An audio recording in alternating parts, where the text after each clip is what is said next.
Hello, everybody.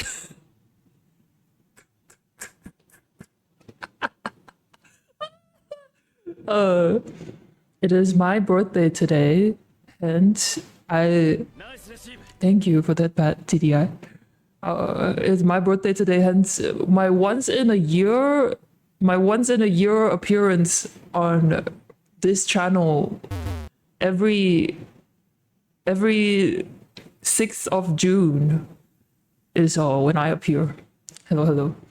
Thank you. Welcome, everybody. Welcome. It is my birthday. So for those who don't know,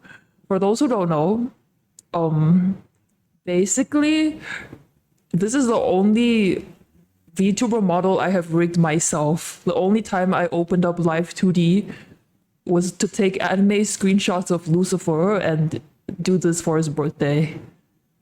Yeah. Hello. Happy birthday.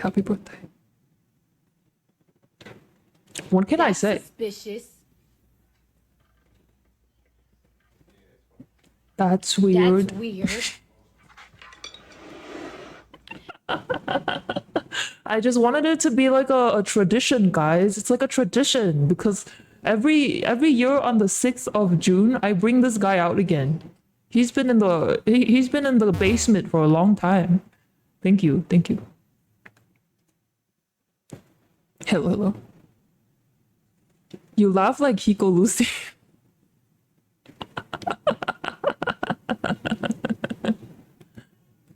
Anyway, what can I say? Hikopiko, thank you very much. Oh, thank you for making Ike say Hiko's name. Mington. Anyway, welcome everybody. Today is meant to be the second chapter of Ghostpia, but I have a little something I want to clear out of the way first. I have a lot of packaging or packages that came in, and it's all for my younger brother's or Hiko's younger brother's birthday party decorations. So I want to open them all up to see if they're all like good. Yeah. I wonder if a person's actually trying to talk in a low voice. No, I'm actually just talking like normal. I don't know how I sound. How do I sound, guys? Can I hear it? Hold on, let me hear it. Oh my god, I kind of sound like a Onesan.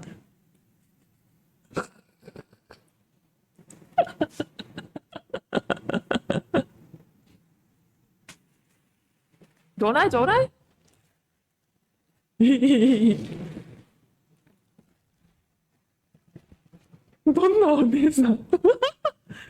In some form or fashion, you know, some people sound like that, don't they? Oh, okay. Let me tell you guys, I have ordered a lot of things for Hiko's little brother's 21st birthday. Oh, okay. Let me count. How many packages do I have? 1, 2, 3, 4, 5, 6, 7, 8. I have 8, guys. Oh my god. Let me take a picture and show you guys. While being very careful to block out my address. Where's my phone? Oh. Also, don't clog the rigging, guys. This is me in 2021 having a dream. I was not even a VTuber yet. I just downloaded Live 2D, had the 47 days of free, 47 days of the free trial, and I just took screenshots from the Obey Me anime, and this is what came out of it. I literally just rigged a little bit of the fringe. I don't know if you can tell. I know it's not flowy like berries from IU Studios, but the fringe moves, okay? If I sway like the hardest I can sway, the fringe moves a little bit, and then there's a blinking, and then there's the mouth movement. Okay, let me take a photo of the amount of packages I have. Yeah, but okay. Nano? Who's Nano? Do I know who Nano is? Also, it's like a setup. It's like a setup reveal as well. I have a very messy table, but bear with me. It happens, guys. Me trying to make it look a little less messy right now, but it's not working out. So I just want to give you guys a visual of how many packages I'm trying to open before I go back to normal Hiko, okay? Also, is it like easy to listen to me with the voice changer? Can you guys understand what I'm saying? Lucy's so responsible, helping Hiko clean the desk. I see. Nano is a Japanese American singer, one of my favorites. Oh, so am I one of your favorites too? Hey. This is a normal Hiko? Dante's. It's true. This is Dante's literal number one. I'm not just wife right now. I'm literally like him for Dante right now. Okay, I should send this to my self-server so I can open it up in OBS. Oh, why isn't Discord working on mobile? Wife and husband. See, I can be your this or that, you know, the versatility and all of that stuff. Do, do, do, do, do. I should have opened up some background music. My bad, guys. It's been a year since I came back to stream, so please forgive this old man. Yes. Okay. Let me grab this photo just to show you guys the magnitude of things that is blocking me right now, and I just want to open them up, okay? Save image.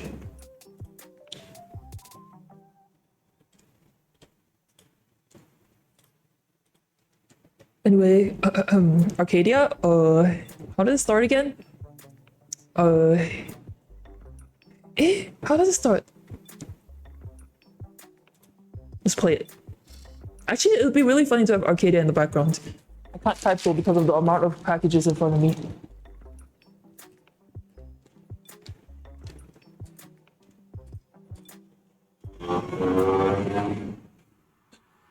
I'm sorry, yeah, that's how it starts. Help! I know Dante is having the time of their life right now. Tokyo no Kokoe or something. This is the packages, guys. No basho.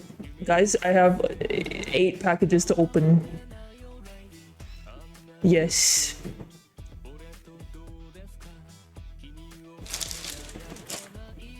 Somete yuku subete orai uso janai.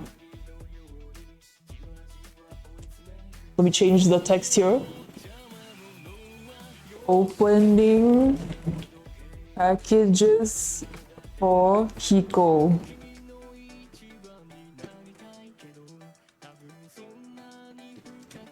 I said nah.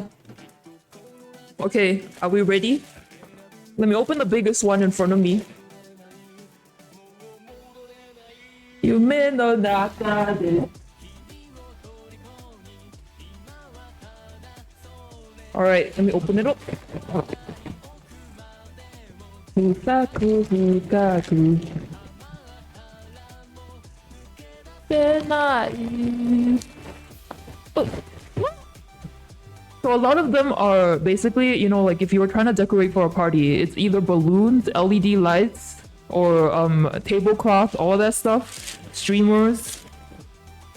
Whoa, okay, so this is like the happy birthday sign. The LED lights. Oh my god, I should like display them for a picture. Okay, balloon pumper. We need that. Silver and green streamers. Yes. Subete orai uso danai.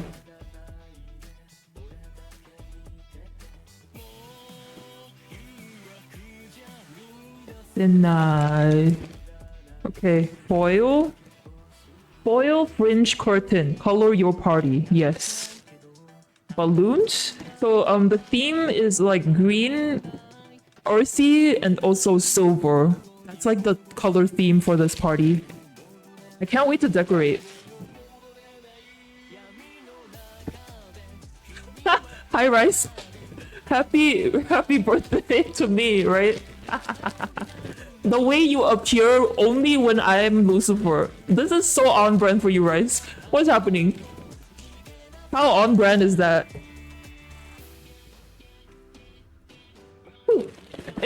Excuse me. Hiko tweet live. Oh, you're right. You're right.忘れてた. Okay. Posing for the tweet.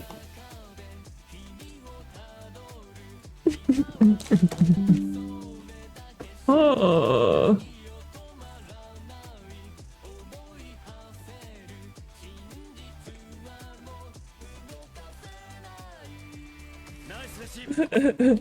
Thank you for the pet. Go for the first half of this stream. Hashtag Lucy live. I'm kidding. No. Oh my god, Lucy fart. Do you guys remember that? Hashtag is supposed to be Lucifer art, but everybody's like, Lamau, Lucy fart.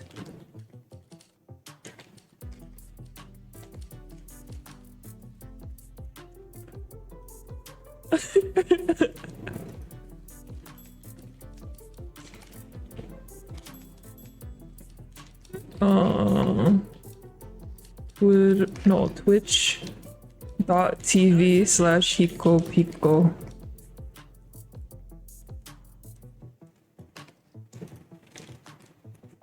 Okay. Where's the horse? Thank you for the head pat, yo. How does it feel, the head pat, Lucifer? Does it feel good? Yep. Go ahead, you guys. Thank you for your purchase. If you're happy with the purchase, please take a minute to review it. Oh, okay.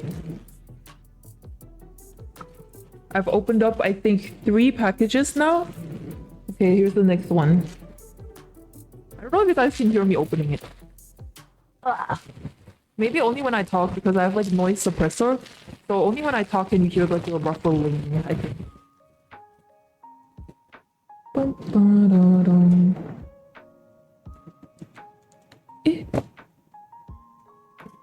What are the Lucifer songs? Passion.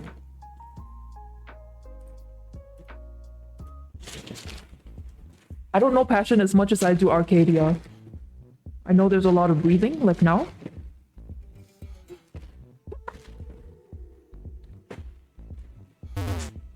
Thank you for throwing hearts at me. Right.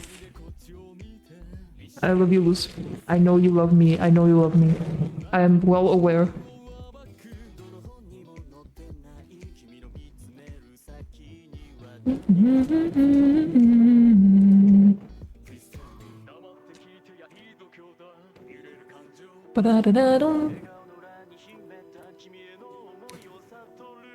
Oh. Eh? Oh. Lucy humming canon. The link on Twitch says witch.com. Oh my god. That's very on brand for Lucifer. That is extremely on brand for Lucifer. I'm so sorry. Well, I'm leaving it up. Whatever. It's on purpose, I will pretend to say. Not the witch.com.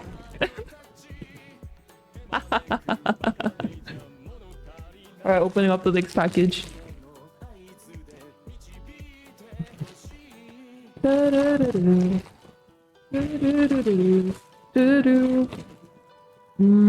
What is this? I think this is the 21 balloon. The huge big 21 balloon.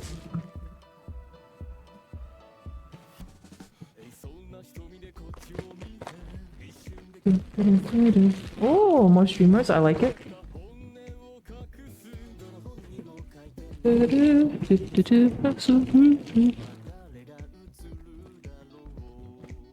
Please help me. That's the only lyric I know. Eh? What is this? Same thing? Did I order the same thing twice? Let me check. Lucy goes to a witch.tv streaming site, I know. Actually, let me reply the tweet.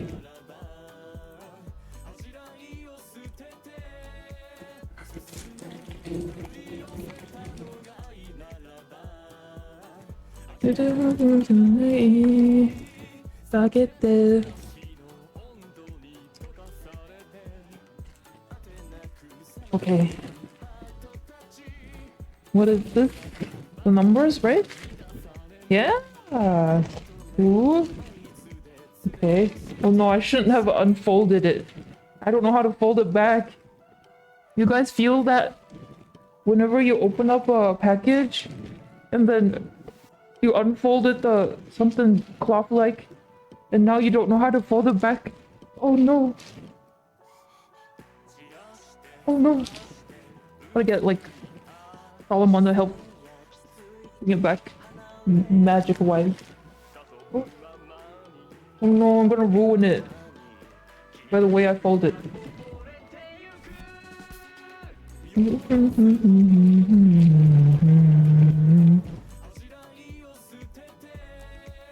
Susume. That's also the only lyric I know. Oh, this part too? Takete.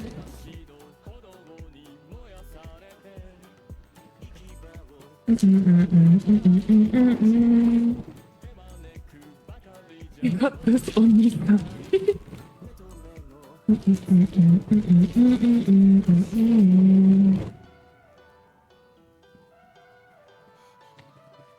You know, it's really funny how I have a Lucifer model but not a Satan model. Like, I don't know why I just didn't find the motivation to do this for Satan. But I had a lot of motivation to do this for Lucifer. Ba-da-dum. I think it's time for some sinful indulgence. Whoa! Thank you so much at me, Dan Peony. Dan Peony. Not Dan Minto, but Dan Peony. Eh. I should open up just the entire playlist. Yes. I hope I remember the lyrics. It's one of those songs I actually remember more, I hope. I shouldn't say that now, the expectations are high.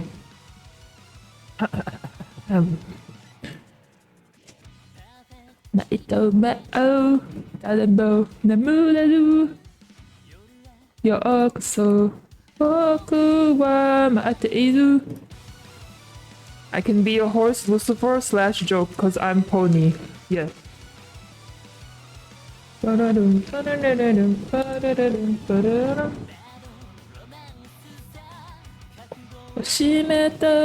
If that's the 21, then what is this? Did I order something twice? I'm double checking right now, my bad. I think I ordered the same thing twice.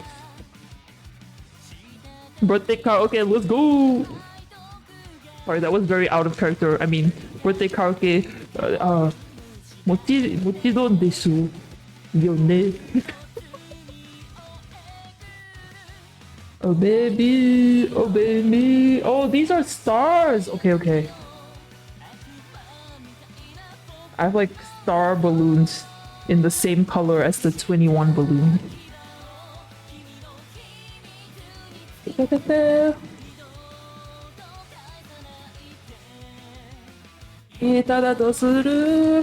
I'll make you mine.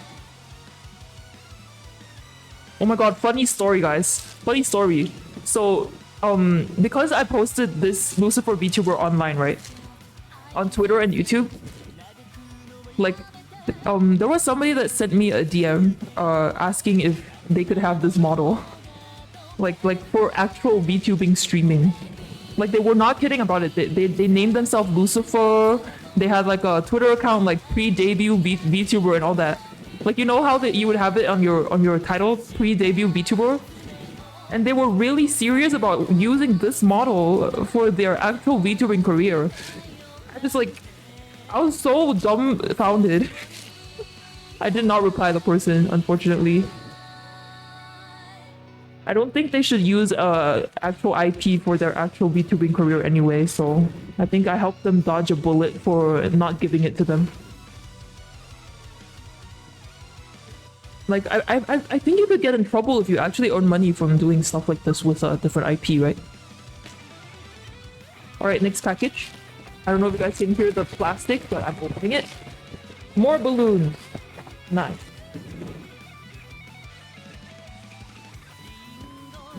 More balloon pumps.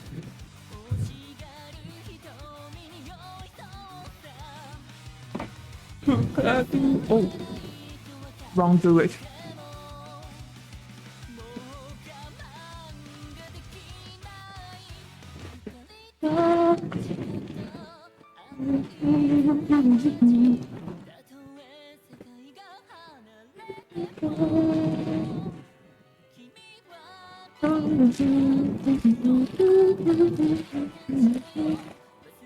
Alright, next one. Ooh. Okay, more streamers, but in green. Like it. 立ち替えを立てよう.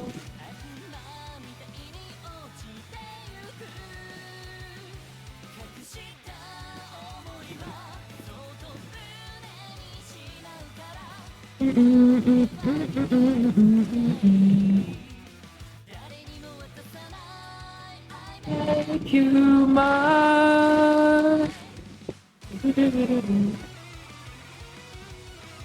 I think I'm done with the packages. Okay, let me take a photo before and after.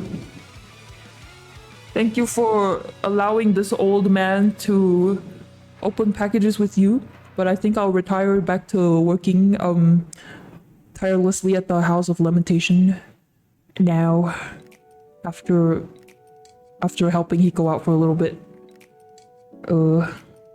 Let me send this. Bum, bum, bum.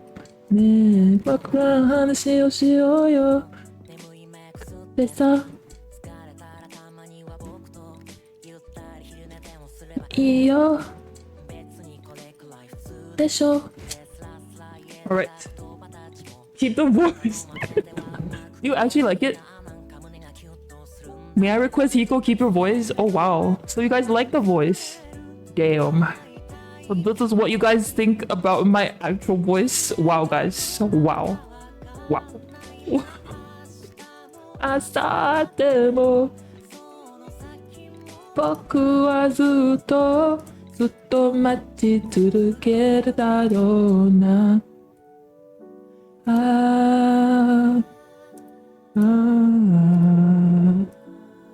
We don't, but we want to see Hiko with deep voice. Hiko, do the DCL phone chant! Oh my god! Okay, hold on. Let me show you guys the end result of opening up everything first, and then I'll bring it in.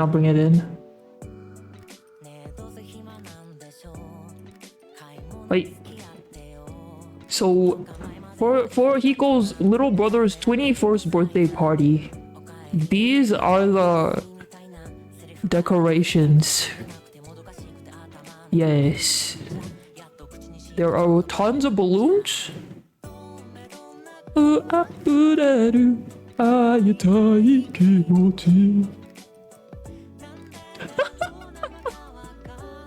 Alright, let's hope my little bro has a great 21st birthday. I mean, Hiko's little brother.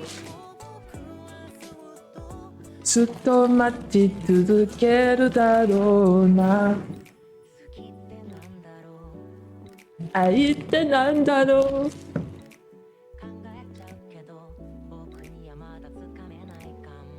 Alright, I've moved everything aside. Is my Switch still working? Okay, it is. Him watching this? Nah. He's busy with his tournament teammates playing Valo. I know.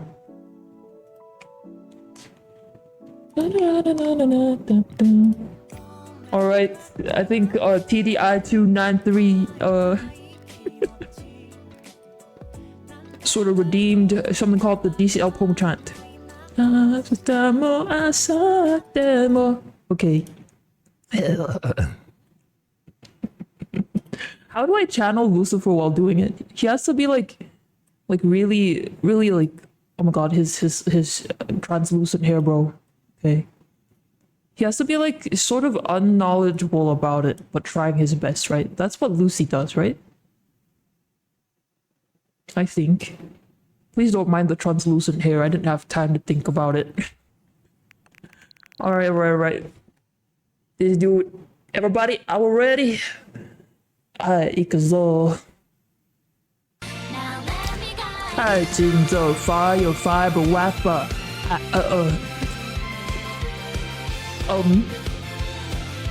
That's what Lucy would do. I forgot everything actually. Dalemo Tiger, Jinzo Seni Tiger.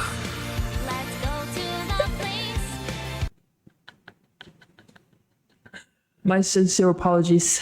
It seems I'm rusty from being in Hiko's basement. Let's go to the place.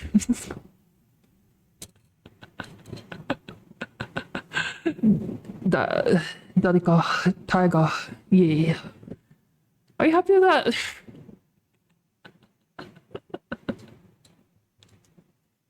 Anyway, look how stiff this rigging is. It's so translucent. How did this even happen? Okay. Anyway, I hope you enjoyed the birthday. Wow, so translucent. The birthday celebrations of me. I will now go ahead and celebrate with my lovely MC now, and give the floor back to Hiko. It was perfect. He tried his best, everybody. Or I tried my best. I honestly don't know what this sounds like right now, so I hope you guys are happy about it. Thank you for the pet, Omi Rice. Thank you. Well, that was a very long segue. 30 minutes of the stream dedicated to Lucifer. Enjoy Lucifer's stand. I will now pass the floor back to Hiko, which will appear now. Hello, everybody. Look at this. Nice to see you all. I've been told by literally 2 of my mods to keep the voice. Should I keep the voice? Yeah, I was told by Dana and Dante to keep the voice. That's crazy. Because the same voice as me. I know. It's just that's the case. All right, guys, welcome. Should I really keep the voice? Help. Voice changer finally off. Tasukari Hiko real voice. Actually, that's like some people in VC might have heard this before, but this is actually how I sound like IRL. I'm sorry to say, guys. I'm sorry that I lied to you for this long. This is actually how I actually sound like. It's kind of hot. I like this better. Oh my god, you guys are so mean. I'm glad you like it.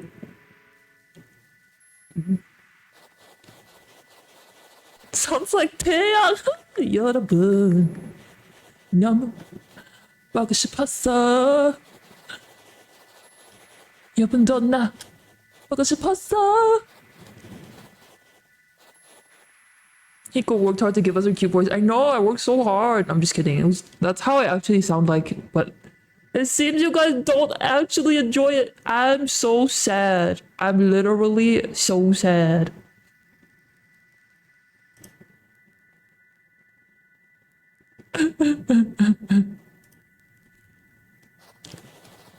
Anyway,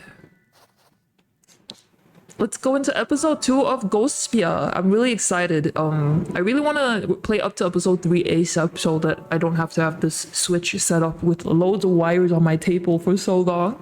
But I'm also equally as excited to actually play the game because look at this PV, or at least this teaser. We've got that girl, that mysterious blue-haired girl. We've got Sayoko-tan with like a gun. She's got a Glock.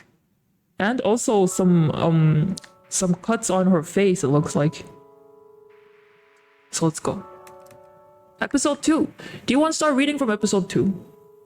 Oh, bye-bye, Dante.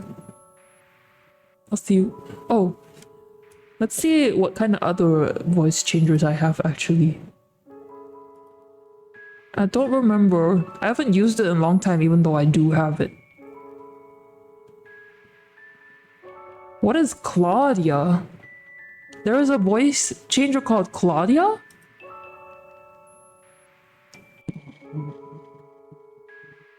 AI voice this feature cutting-edge technology and soon beta version.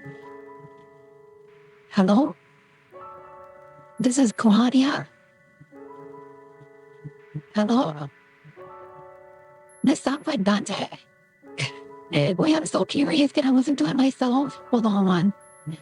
Let me turn up volume on my stream for a bit. Sounds like a smoker. Hey, I'm so curious. Hold on. Hello. Hello.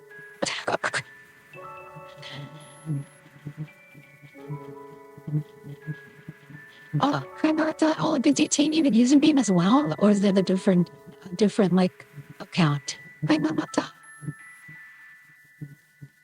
Good evening. Claudia sounds like a robot. I know. I mean, it's meant to be AI or something. I'm not 100% sure. Okay, what else do we have?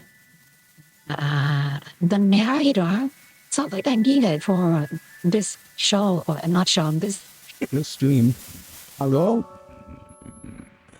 The narrator, this is the narrator speaking. Oh. Hello? What's on mic? Oh. Hello? I'll use this for a bit. Sounds pretty funny. Okay, because here's you. This is the narrator, guys. You're spooning us enough. It's like a dream. That's supposed to mean something good, right? As in, I never expected a present like this. It's like a dream. In any case, I'm currently in a room even fancier than Pacifica's place. The fireplace is so warm. And it's a different sort of warmth compared to electric heating. I'm eating how we all are actually. Does it have as big as my head on the table? And we're eating it with gusto for some reason.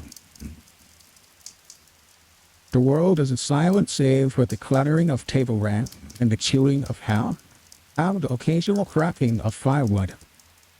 It's almost as if everything outside this room has been annihilated and the world exists only for us.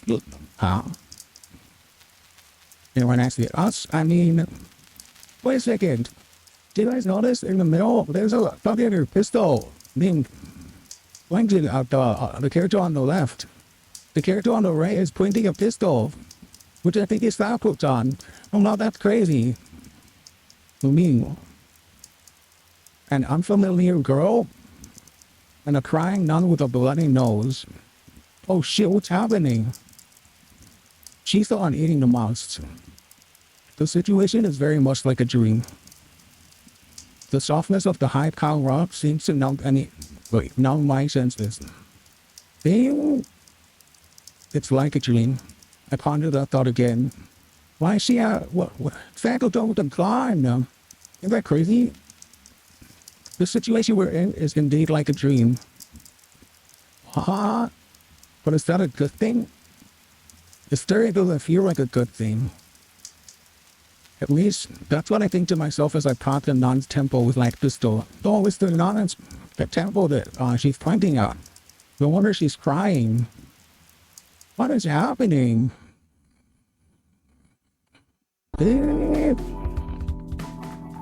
Welcome to the opening for the bang of shit for ghostpia. Alright, let's see if we get the other voices there might be. Cartoon or movie? What does that sound like? what does cartoon woman sound like? Oh, Jesus. Welcome back, buddy. I remembered something. Just that it happened. I didn't remember how I felt about it or anything. It was as if I was simply watching a slideshow in an empty audiovisual room, completely disinterested. Huh. Did that happen? For real? Thank you for the hydrate, please, good man. And the head pack. Yes, thank you. Let me hydrate.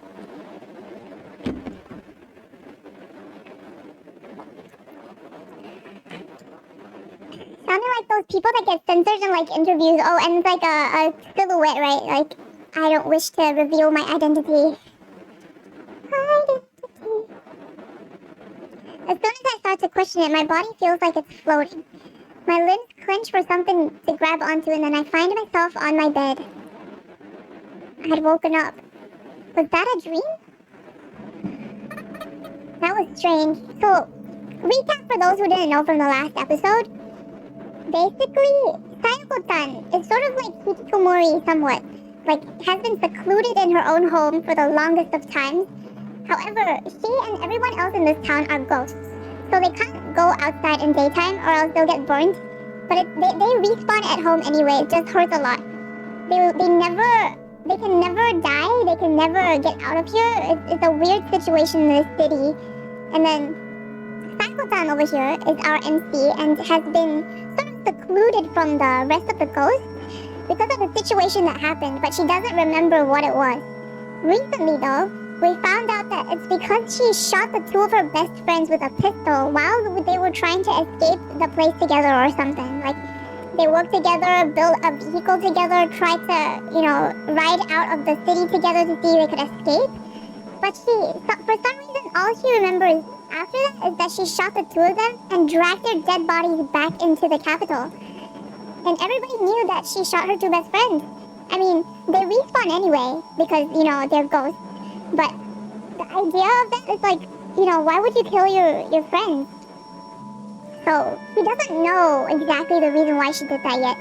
And I guess we'll maybe find out in the rest of the episode. So he says that was strange. Thanks for the recap, anonymous informant time. I'm so like, I feel kind of FOMO because I actually don't know how I sound like. Alright, what's next?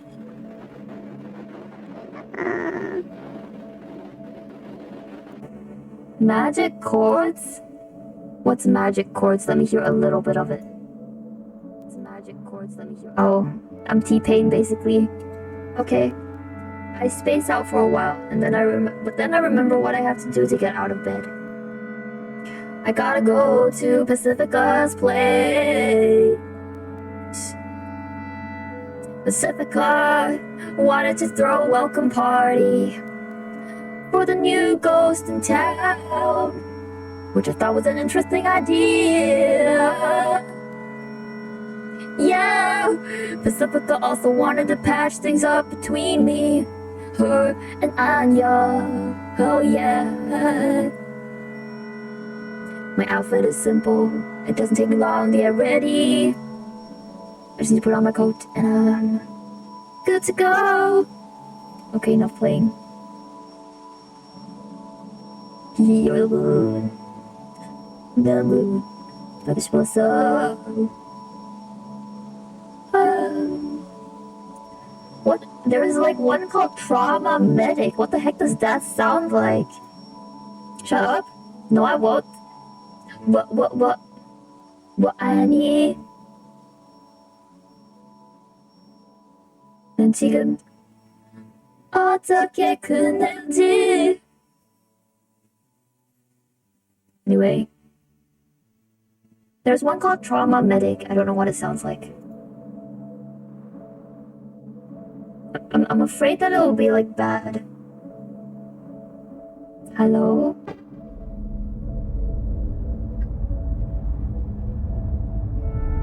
Afraid.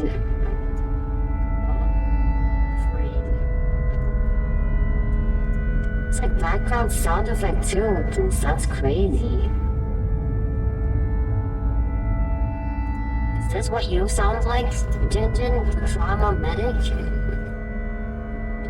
You're popcorn. Okay, I'm not playing for real. I want to treat this game seriously. To the usual guys.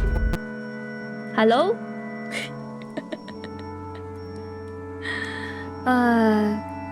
Y'all gonna be like, I missed the voice changer voice. I know.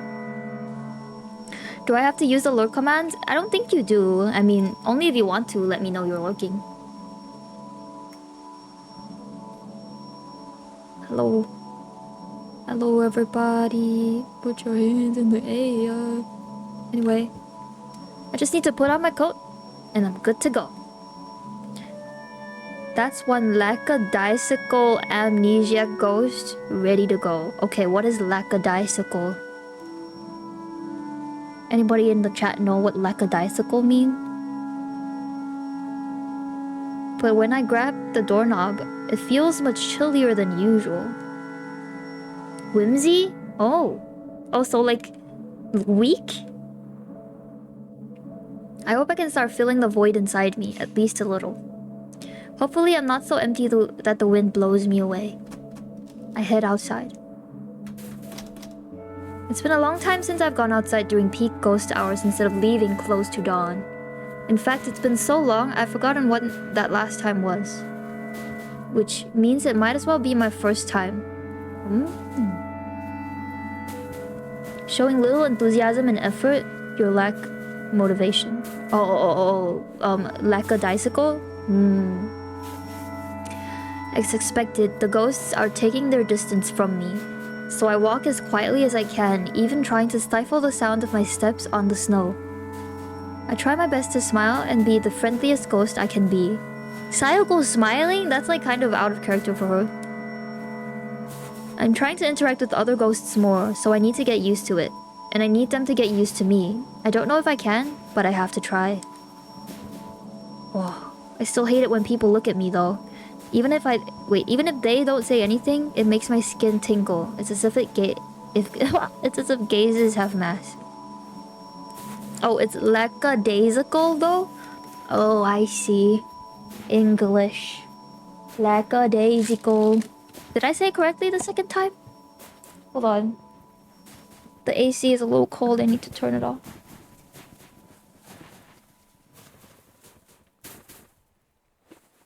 I'm back.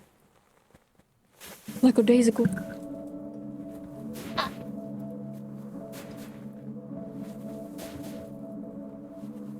In fact, gazes are kinda like ghosts. Not exactly sure how to elaborate on that thought, but they just are. Oh. They're there, but you can feel it that they're there, but they're not exactly there type of vibe. I missed the opening stream with Lucifer. Oh, he's still here though. Let me turn it on for you. Oh. Hello. He's here in spirit. Oinko.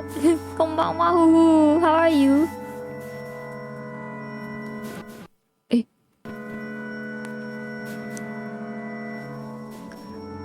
Once I take a turn off of Main Street and get to a somewhat quiet residential area, I instantly feel relieved. He's your guardian angel? No, he's my guardian devil. Ah! Okay, anyway. Switch gamer. Oh my god, hi Misa! Osashiburi! I'm fine, good to know. How are you, Mista? It's much easier for me to walk when there aren't many people around. Pacifica's house is at the end of this long street. Almost there. The path to Pacifica's house requires passing through Main Street. It's always a little tough getting there. I wish Anya could have picked me up. She can drive. But ever since that incident, I think it's best not to get in her car. Oof. That said, if she's still at that car and gave me a ride, that'd be nice. I know it's an unreasonable hope, but I'm free to imagine. Is this horror? Not really. It's like it's a VN that centers around the story of this girl who's like kind of a misfit in the town, somewhat. Similar to Omori, I think I feel some vibes that are kind of similar to Omori, but the story itself is different in its main sense, I think. Look, I'm gonna take a poop. Have a good stream. Thank you, CP-chan. Have a good poop. Anyway, if I can imagine things like that, then I guess I'm relatively calm. I'm suddenly caught off guard when someone calls out to me. I nearly jump out of my skin. That's when I realize how careless I've been. You got the time, little missy? Oh, who's that? A scraggly little voice calls out to me like the sound of someone prying open the rusty trunk of a totaled car. It's so grating and abrupt, it makes me shiver a bit.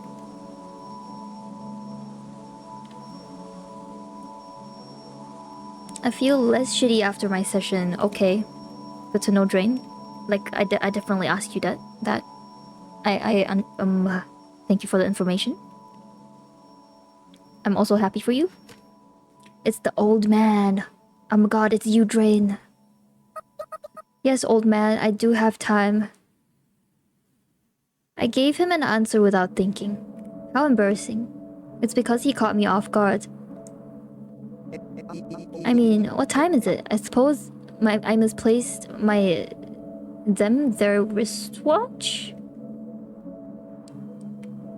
The owner of the voice. Oh my god, the bunny headphones? Thank you for the hydrate, Drain. Is Gladys still here? Look at the bunny headphones. Ah, that's so cute. But he seems kind of hostile, so I don't know. The owner voice is sitting in the walkway, leaning on the side of a building with his legs out. If I had to describe the old man in one word, that'd be dirty. He's literally sitting on dirt, so he looks even dirtier. It's hard to fathom it in a town like this, but he appears to be homeless.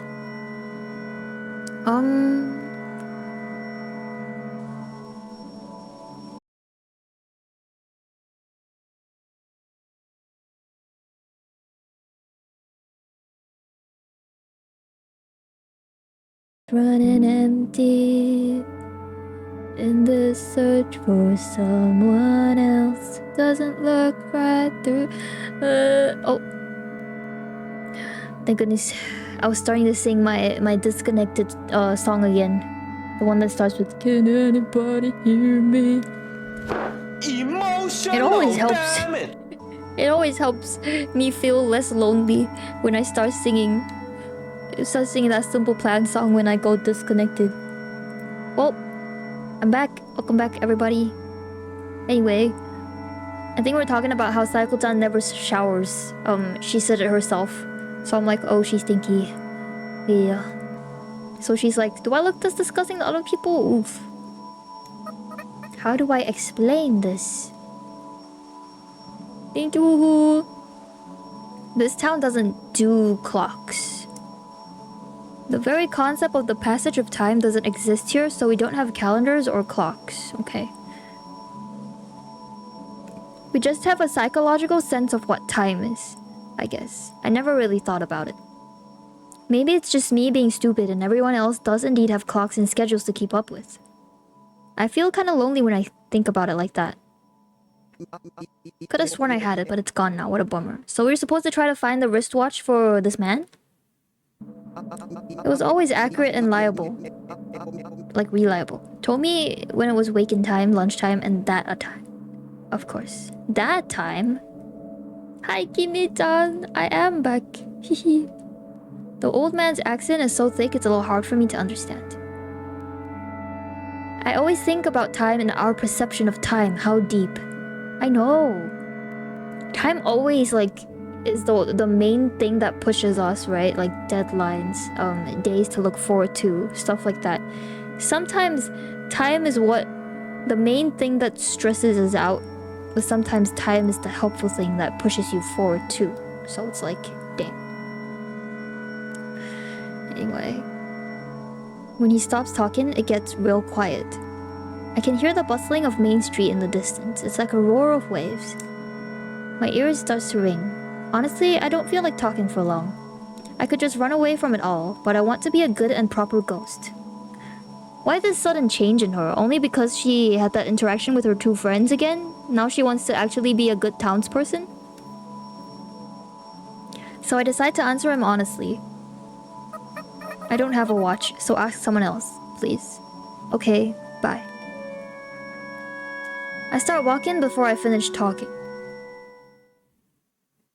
Hello, right there. Eep. I freeze at his sudden yell. My wife said she'd be back by 3 o'clock. That's what she said. So I wait, but she ain't come. So at 3, I go look for her, and she ain't nowhere to be found. Won't my wife be back soon? The kid came back, so I think someone's holding her back, right? That priest guy was all like annoyed and such. So really, so now I know, like I always never ever knew. Someone must have stolen them their wristwatch. Eep.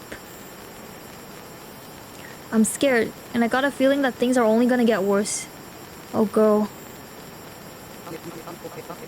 My wife just said you're the culprit.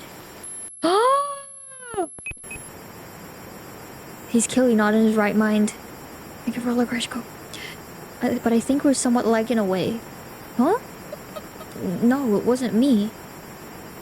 We've both lost something, but I'm not sure what. It's a cruel irony to wander around looking for something where you don't even know what it is you're looking for. It's incredibly frightening to think that he and I look alike to those around us. Zoya wouldn't lie to me. Why I oughta learn your lesson. Oh my god, are we fighting? As I give him a look of pity, I imagine the very same look being pointed at me by Pacifica or Anya. Just thinking about it is so... I lose my footing. It's been ages since I've last felt an earthquake? Obviously it's on my head. This town's never had an earthquake. Oh. Oh, he took off his coat? He said booyah. For some reason, seriously why? The elderly man strips off his clothes and lunges at me. I barely dodge, but what if I didn't react in time? I shudder at the thought. I gotta run. Bum bum ba-dum bum ba-dum bum ba-dum. I slip past the elderly man and head to Main Street. It's not a place I'd like to go, but it's much better than sticking around here. I'm seriously starting to worry that I've been sealed away in a world with just me and their elderly man. I can hear rough breathing approaching from behind. I'm so dizzy I can't get to proper focusing. The narrow path seems like an infinite corridor. This town only has 1,024 people. Now 1,025 because of the new girl. So it's not a surprise that the population density is low. Not sure why that thought passed through my head. I guess my brain just wants to escape from reality. By the time I leap out into the bustling main street, I'm out of breath despite not having run that long of a distance. I don't scream for help. I wanted to, but I hesitate at the last moment. The ghosts look at me with fear in their eyes since I rush so suddenly out into Main Street. I feel like this has happened before. I can suddenly feel the cold snow through my boots again. My nose tingles. The elderly man catches up to me wearing just his undershirt. I finally gotcha. Oh yikes. Please stop already. I shout. Part of my brain, or rather a part of me says, you should have just ignored him from the start. The elderly man stops and stares. Did my shouting catch him off guard? Wow. The old man's eyes begin to water, and it's not because of the snow. Oh shit, now she's made the old man cry? The townspeople are not gonna like that. He's crying. Why am I alone? Why will nobody love me? Oh my goodness. Old man! Oh my god, he's in underpants? Oh wait, it's just white pants. I think. Is that white jeans or underpants? I can't tell. His cries echo even louder than my shout. What's his problem? I want to know. I really do. This is really uncomfortable. It's like when someone points out something that you just can't unthink. I'm starting to get nervous here. Looks like undies? Yeah, that's what I thought. The first thing I saw too. But IDK. I avert my eyes and walk away. I've taken a bit of a detour, but Pacifica's house isn't too far away. And this time, I'll make sure to ignore everyone. The elderly man stops crying. When I start walking, the path clears. Crunch, crunch. The snow crackles underfoot. The atmosphere of the music is amazing, I know. The ghosts chatter, their voices masked by that faint sound. Also, hi Maxi. I keep walking.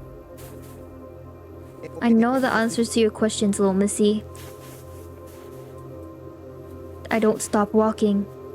Crunch, crunch. He's bluffing. I'll tell you the town's secrets. Crunch. Don't stop walking, you idiot. She's telling herself. You want to know why we're here and what exactly this town is, don't you, little missy? I turn. Oh boy. Oh, it looks like it's actually undies, because look at the thigh color. Oh my. I turned around. I turned around, didn't I? A minor blunder. The whispers of the ghost and all the other various smaller sounds seemed to fade into the distance. As if I turned down the volume knob on the TV little by little. I can even hear a static noise deep within my ears. The elderly man noticed my piqued interest and hums to himself in satisfaction. The glitter in his eyes is somewhat frightening, but also somewhat intriguing. Which is why I can't just look away. Everyone, and I mean everyone's gotten used to it, but this here town's strange, don't you think? The noise in my ears gets louder. I think it's strange, and so do you. We the same. No. I don't want to be put on the same level as this elderly man, but that's not the only thing that's making me uncomfortable. But we are alike. Don't you think it's time we joined hands? Oh, Boogie! Thank you for the tier 1 sub! Boogie Dooby Doo, where are you? We've got something to solve now. Mystery? We've got a mystery to solve now. I don't remember the lyrics. Oh, I'm getting nauseous. I've been nauseous since 4 p.m. But I really want to stream. Although the nausea is kind of getting worse. Alright, let's carry on. I'm scared. But why? It's probably because I'm not mentally prepared to hear the answers to the questions I've always had. Now they're within grasp, I'm faltering.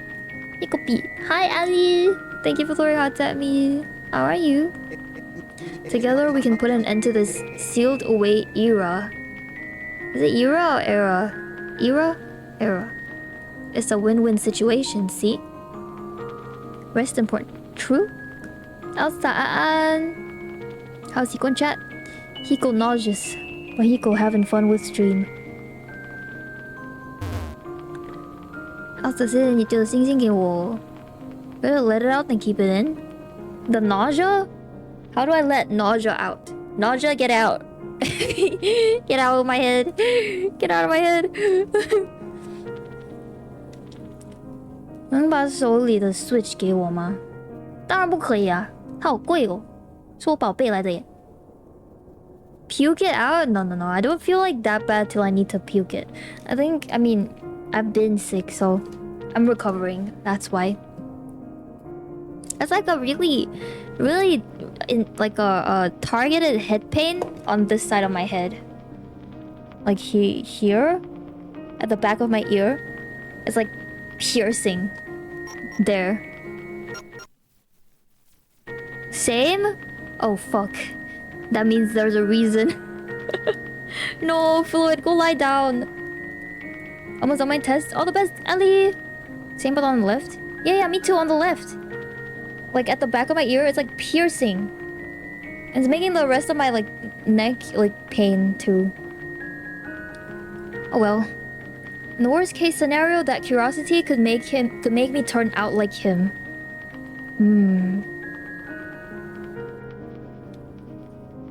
Bye bye, Ellie. All the best with your exams. The elderly man takes a step forward. He reaches his arm out. Also, thank you. You too. You said you're having head pains too, right? Thank you for that, Pally. As if offering me salvation.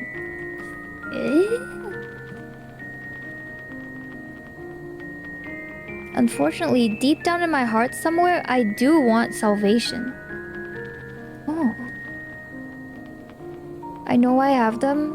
Boogie, I hope you can rest and get it, like, you know, healed. Too much AC and long hours staring at a screen. Oof. That does sound pretty similar to what I went through, just without the AC.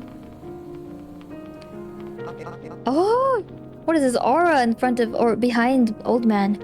So what do you say? Zzzt. The noise grows louder. No, please no. I reject him twice for good measure. Because I almost impulsively took him up on his offer. Why not? It's simple, you know? He took her hands! Or wrists. He takes another step forward. He grabs my hand. His hands are so much bigger than mine. And they're warmer than they look. I know. Why don't you be my daughter? 最近开始工作了 Hiko 能鼓励我一下吗？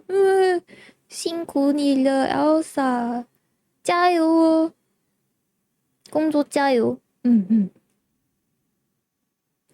Snap. What he said just now snaps me wide awake. As if I'd woken up from a dream. The elderly man's weird undershirt. His clearly abnormal mental state. My loneliness. 谢谢 Elsa. 我也还一个头拍给你加油哦 Loneliness. Well, things are a bit backwards from how I planned, but it's no biggie. He starts swinging my hands around as if giving me a double handshake. Knowing my daughter love and honey, she told to come home if I bring home a daughter or else there ain't no God. He's crazy. Is this some sort of scam? Maybe it isn't, but I'm getting really annoyed now.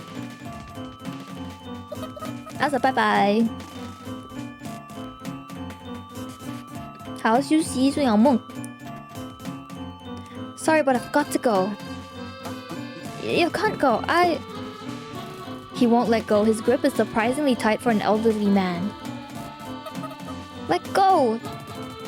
No, I ain't ever letting go. Not again.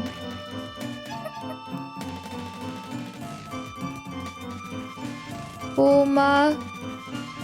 Hiko, 我今天工作也辛苦，可以给我鼓励吗？好的，呼呼辛苦你了，工作加油，能休息的时候就好好休息，我在你背后支持你，加油加油，呼呼 ，fighting， 喂吼，你别再白呼呼。Thank you for the boogie, rest well, and for the sub earlier. Of course, hoo-hoo. Always. In Chinese and in English, I will always give you support. I just need someone, anyone, it don't matter who. Oh my god. This is starting to sound like chat. The old man is starting to sound like chat. Anyway. Someone, anyone, it doesn't matter who. Those words cut deep. And that's why... The pet dog? Oh my god. Oh, OMG. Wait, those are pants! Is this like a inconsistency? Cause like, I swear those looked like undies earlier. Okay, they're actually pants. They're actually pants. I hurled the elderly man away without even thinking about it. Oh no. Now the town's gonna think she's like a repeat violent offender. Like a repeat offender of violence. From the pistol shots of her friends to hurling an old man to the ground. They're gonna think she's violent. Somehow I just know that if someone's gripping your hands and in your face, they just so happen to be taller and lighter than you, they're easy to throw down. But when did I learn that? The elderly man's back, crashed against the wall of a building. Oh my goodness. He only says that before losing consciousness. If it doesn't matter who it is, then pick someone, anyone other than me. He probably can't hear me, but I just wanted to say that I feel a bit more courageous now. But that must have lost me some points with the town's ghosts again. Oof. Oof. I thought I'd be more shaken after injuring someone, but oddly enough, I'm not that shook. I'm calm enough to walk and think about how long it'll take for me to get to Pacifica's and if word of this incident will spread. Crunch, crunch, crunch. Alright, the new ghost should be here by now. Crunch, crunch. I'm sure Anya's gonna talk about me in an exaggerated way, and Pacifica will rebuke her for it. Hello, hi Shitakayu, how are you? Crunch, crunch. And that's when I come in, calling Anya names like Poopy Doo Doo Head, and Pacifica will agree with me. I wonder if the new girl will laugh. I bet she will. Amoki? Alright. Hope work went well for you. Oh, earlier I was just showing, I unpacked a lot of the stuff that came in today for Melshroom's 21st birthday party. My little brother. And, it's a bunch of stuff. Let me show you pictures of it. You should be the person to see it anyway. Is it this one? Yeah, this. You saw yesterday the decor on the table. Oops. But you didn't see the inner decor. Actually, wrong picture. Oops. My bad. Let me delete this. How about this one? Aha!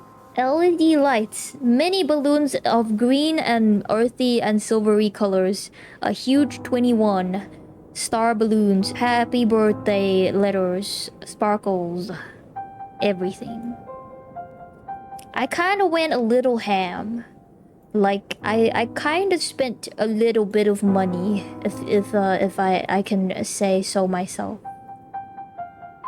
Yay! But it's his 21st birthday party, so I might as well go out now than ever, right? My little bro's 21st. Let me know how much it was? No. Please. No. That's a very strict no. No worries. Me and my parents will fork it out. Yeah, my little bro's birthday. It's on 14th of June, but we're celebrating it on the 18th. Yeah, 18th. It's gonna be a party. I haven't decorated for a party in a really long time, so I'm excited. I should text Shitakai separately on what time she will be free on that day. Maybe we can decorate together. So cute. I know. Well, it was 21st, so I feel like we should go a little more ham. Wait, the whole day. Let's go. Take some pics. Okay. I was thinking of asking Cheesecake to come earlier too, so it's like the three of us would be literally a power trio for decoration, an art director, and two people who seem to have like a you know, a knack for design, right? Won't he be home? It doesn't matter. He'll be like the country bumpkin that he is and play on his computer anyway in his room. Yeah, no. Unless you want to bring him out, Shitakai, you could bring him out for like a lunch or something and keep him busy till like 6:30 p.m. and then he'll be surprised when he gets back. But I think he's not surprised about Deco being there already. He knows that there's gonna be Deco, you know. However, I don't know. Should we do something that will actually surprise him? Because he knows there'll be a party. What will make him surprised? If there's a special guest. Oh my god, we should make like Lacro like video call us, so he's there in spirit.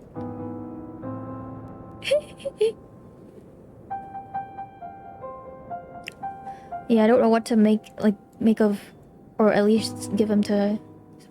A video, so true. You should. I'll leave it to the GF. You know him best. and it's part of your skill set, video editing. Look at us putting all our skill sets together. Oh, Hiko, tell me one thing. Should I give art a full week, like just draw for hours straight and straight up week and see how it goes? Of course, if you have the time for it. I honestly think that will be pretty beneficial. You'll be able to see the difference in a week. But I think you should set like maybe a task for each day. Like, what do you want to accomplish in each day? Like, do you want to be able to draw an example, a building? You want to be able to draw an apple? Are you trying to do imitation? Are you trying to do art style? You could set goals. Mastering anatomy. Basics. Yeah. Go forth.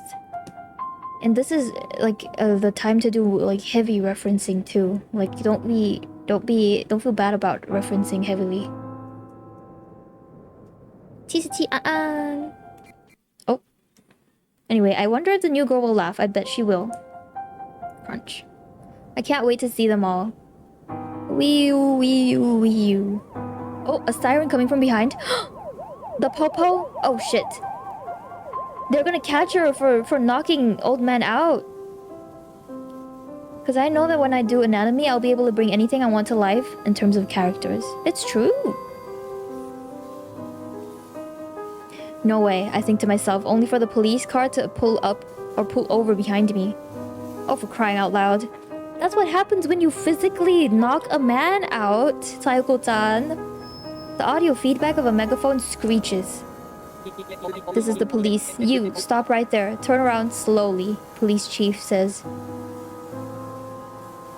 Megaphones always give voices a particular grating sound. Oh, okay. Gee, officer, I didn't know there was a speed limit for pedestrians. She doesn't know that she's being caught for knocking old man out? If only I could throw a lighthearted joke like that. I hesitate for a few seconds before turning around. And as a meaningless token of defiance, I turn around at a normal pace instead of slowly. As a coward, that's about as much resistance as I can muster. But that's enough resistance for the man to pull out his gun as soon as he comes within eyesight of me. He's even making sure to partially hide the cover of his car door? Look, I don't have a gun or anything, okay? Though I guess I can't help it since I'm an ex-convict. I can understand, but that doesn't make it any better. Okay, boys, it's your first job in 9999 years, so get ready. The location's at... He's probably calling for reinforcements on the police radio. I wish he cut it out, but unfortunately all I can do is watch. Oh, she's really being caught? Over. The suspect is... the ninja. It's... to call the only Japanese person in the town the ninja is really... it's kinda... Again with the ninja talk. Why do they think I'm a ninja? I'm not a just turn yourself in, please. We don't want to have to do anything either, you know? Just want to talk. It's very stereotypical. Yeah. However, it's made by Japanese people, so maybe that's what they think outsiders think they are, you know? It's like a reverse thing. I'm pretty sure talking counts as anything. I almost forgot about it, but that's how cops are. They have this annoying way of acting all buddy-buddy. It's annoying, yeah, but in a way, it brings me back. Brings me back to terrible times, that is. I didn't do anything wrong. But there was a report, you know. You assaulted an elderly man, didn't you? I didn't do anything, and I've got somewhere I need to go, so if you'll please excuse me. Okay, so how do you explain the elderly man slumped out over there? I'm pretty sure that buddy-buddy is them trying to be manipulative and get knowledge out of you. It's true. Self-defense? Everyone guilty of excessive force claims self-defense, you know. But... this is a no-buts situation. But... this is a no-buts situation kind of but. The waste of time sluggishly drags on. How is she still not, like, nervous that she's being caught?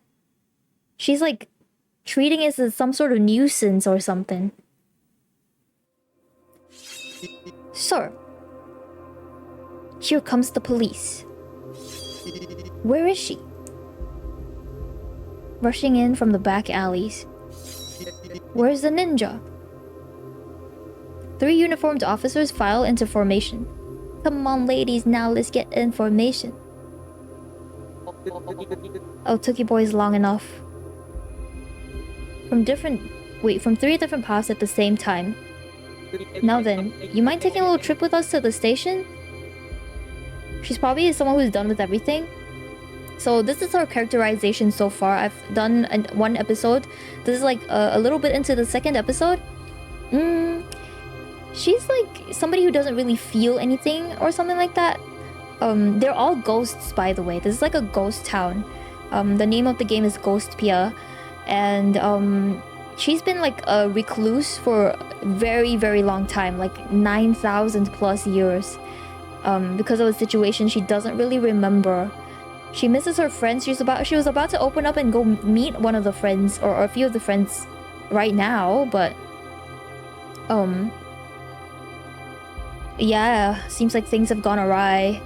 There's a reason why the townspeople are afraid of her or don't really want to talk to her, and even her friends don't really talk to her anymore. Something happened, and we're trying to find out why it happened. Yeah, she's like kind of numb to everything. I mean, if you stay in this town and you can't escape this town, you've been in here forever, you can't die, you always just respawn in your bed every day, you'd get kind of numbed out, I think. What's this game about? Looks like a scary otome.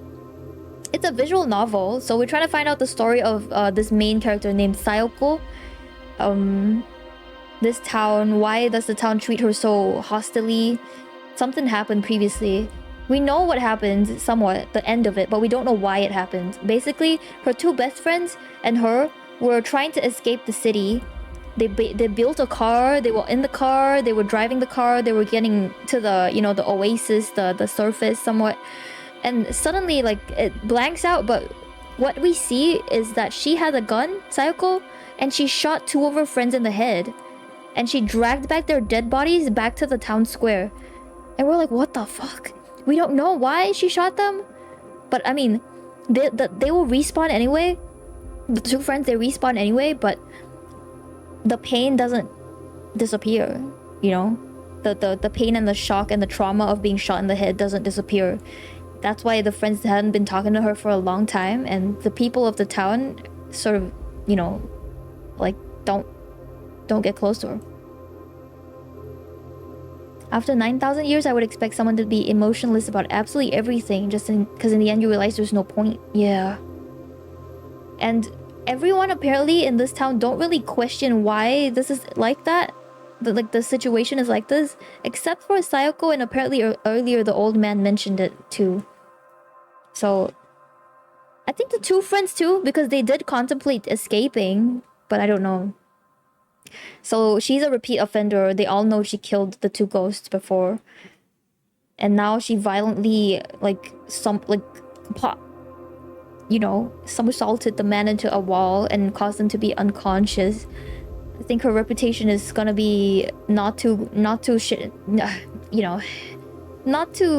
good anymore. Anyway, let's see what happens. When they block the access to the back alleys, trying to prevent me from escaping, surrounding me as if I'm a criminal.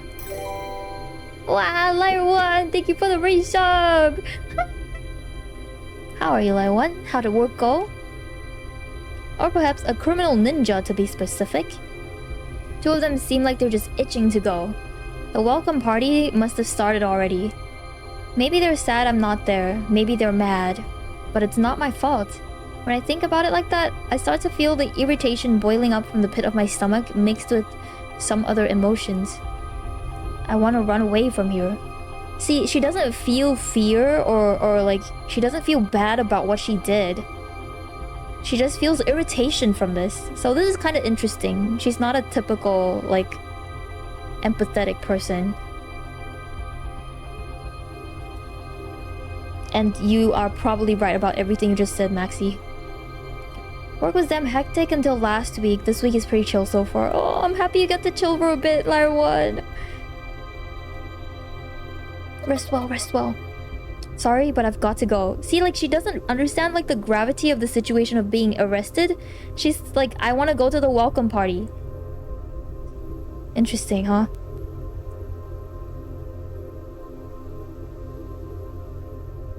I repeat myself. Hajiko, hisashiburi desu. I have a splitting headache right now, but I want to finish at least chapter 2 of this game, and then I'll sleep really deeply afterwards. When I take a step forward, one of the officers take out his gun as if by reflex. Fast, precise movements, almost like clockwork. Hiko, just one question: can these ghosts kill themselves? They can, but they'll just respawn at the garage. Like anything that is a thing can respawn at the not garage, the garbage dump. Like whenever they eat biscuits and coffee, they will just respawn at the garbage dump again. And I don't know because I haven't seen anyone kill themselves here. But knowing that when she shot and killed her 2 friends, they respawned at the garbage dump, I think it's the same if you kill yourself. Yeah. Rest post stream. Thank you. Arigato. I won. Anyway, let's see what happens here. This game is on Switch if I remember correctly. Should I purchase it? If you wanna, it's like US 30 if I'm not wrong. It's a pretty fun game. The developers of the game were the ones that introduced it to me. They emailed me about it because they know I like these types of games. They bought me the game. I'm really excited about it. And it really is right up my street. I love it. If you like visual novels, like reading, and it's more of not really gameplay, you're just pressing next and reading. If you like that type of gameplay, you should, Popcorn. But if you like game intensive games, I don't know if it's right for you. It does approach you. They did. They emailed me about it and gave me a code to buy the game, or they gifted me the game. Yeah. I wonder about whether Sayoko came back to the town after murdering her friends willingly or was forced. So in chapter 1, what we saw, because Sayoko lost her memory about everything that happened, it only came back to her in bits and pieces, right? So what we saw in bits and pieces was she dragged the 2 dead bodies back into town, and that's how she got arrested. So I don't know, like, because she was the last memory we had or saw, the bits and pieces of memories we saw in episode 1 as well, where she was happily, going on the vehicle they built together, happily being in the car, being like, we're about to find out if we can escape, we're about to see if like there's more to this town or more out of this town, and then flash to bang bang. So what happened in between, we don't know yet. Story game, like Little Misfortune Staring Parable. Yeah, but I think there's lesser gameplay in this. It's very visual novel, like really you're just reading. It's kind of like sponsored but not really sponsored. Yeah, it's sponsored in the sense where I was given the game. Yeah. And I was really shocked because when I saw the price of it on Switch, it's not cheap. But I'm very happy that they came forward to me. And recently, I emailed them back to tell them thank you. And I also played episode 1 just to let them know. And if they want to, find any content from the VOD, they can. I gave them the link to the VOD. And when they replied me, they were like, if you wanna get any games or titles from P-Cube are the people who made this game, let me know and I'll give it to you. I was like, oh! Yo, said what again? Any game from P-Cube? Let me search it up. But yeah, they do a lot of visual novel stuff, so maybe in the future. They're so nice, yeah.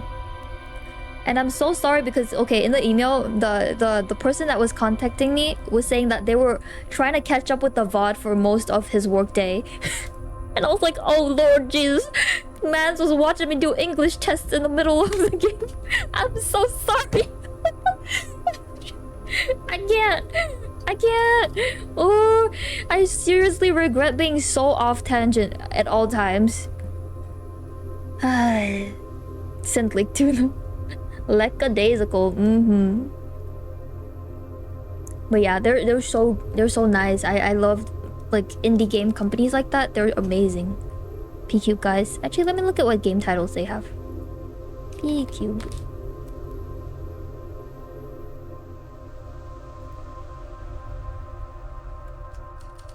P-Cube Games. I don't know if I've heard of any of them, but maybe you guys have. Hold on, let me show you guys.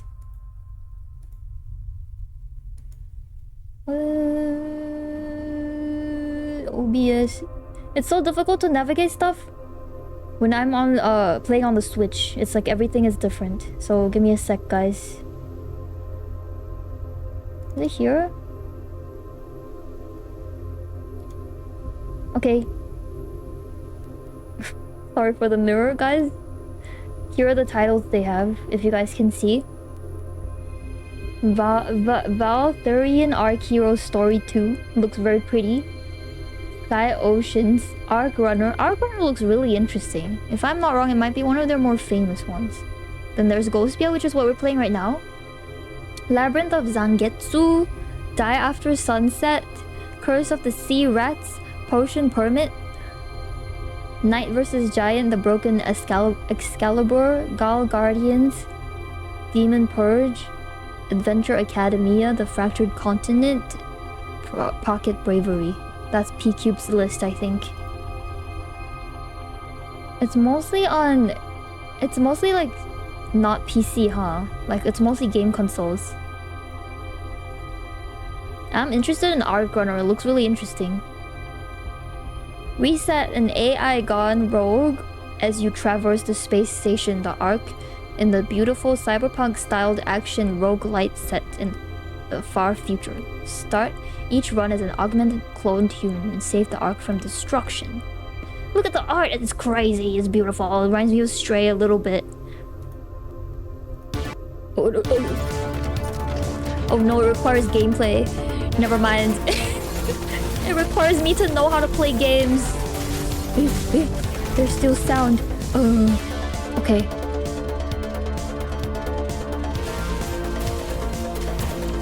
Holiness knee. Yeah, that's P-Cube for you guys.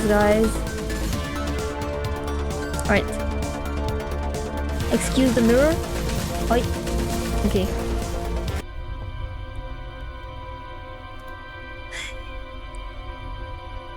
Whoa, hold on. Disassociation, having hazy memory of the past. Yeah, I believe that's what Cycle had, and also that's what we're trying to find out. Which is what is kind of similar to Omori in a way, right? Like, she became a recluse, shut herself off of the world, and was only asked to come out because of her friends. Very similar in that sense, and is slowly starting to have the memories come back to her. That's what is similar in a sense for Omori. Yeah. Or like Omori. Only heard of Gal Guardians. Ooh.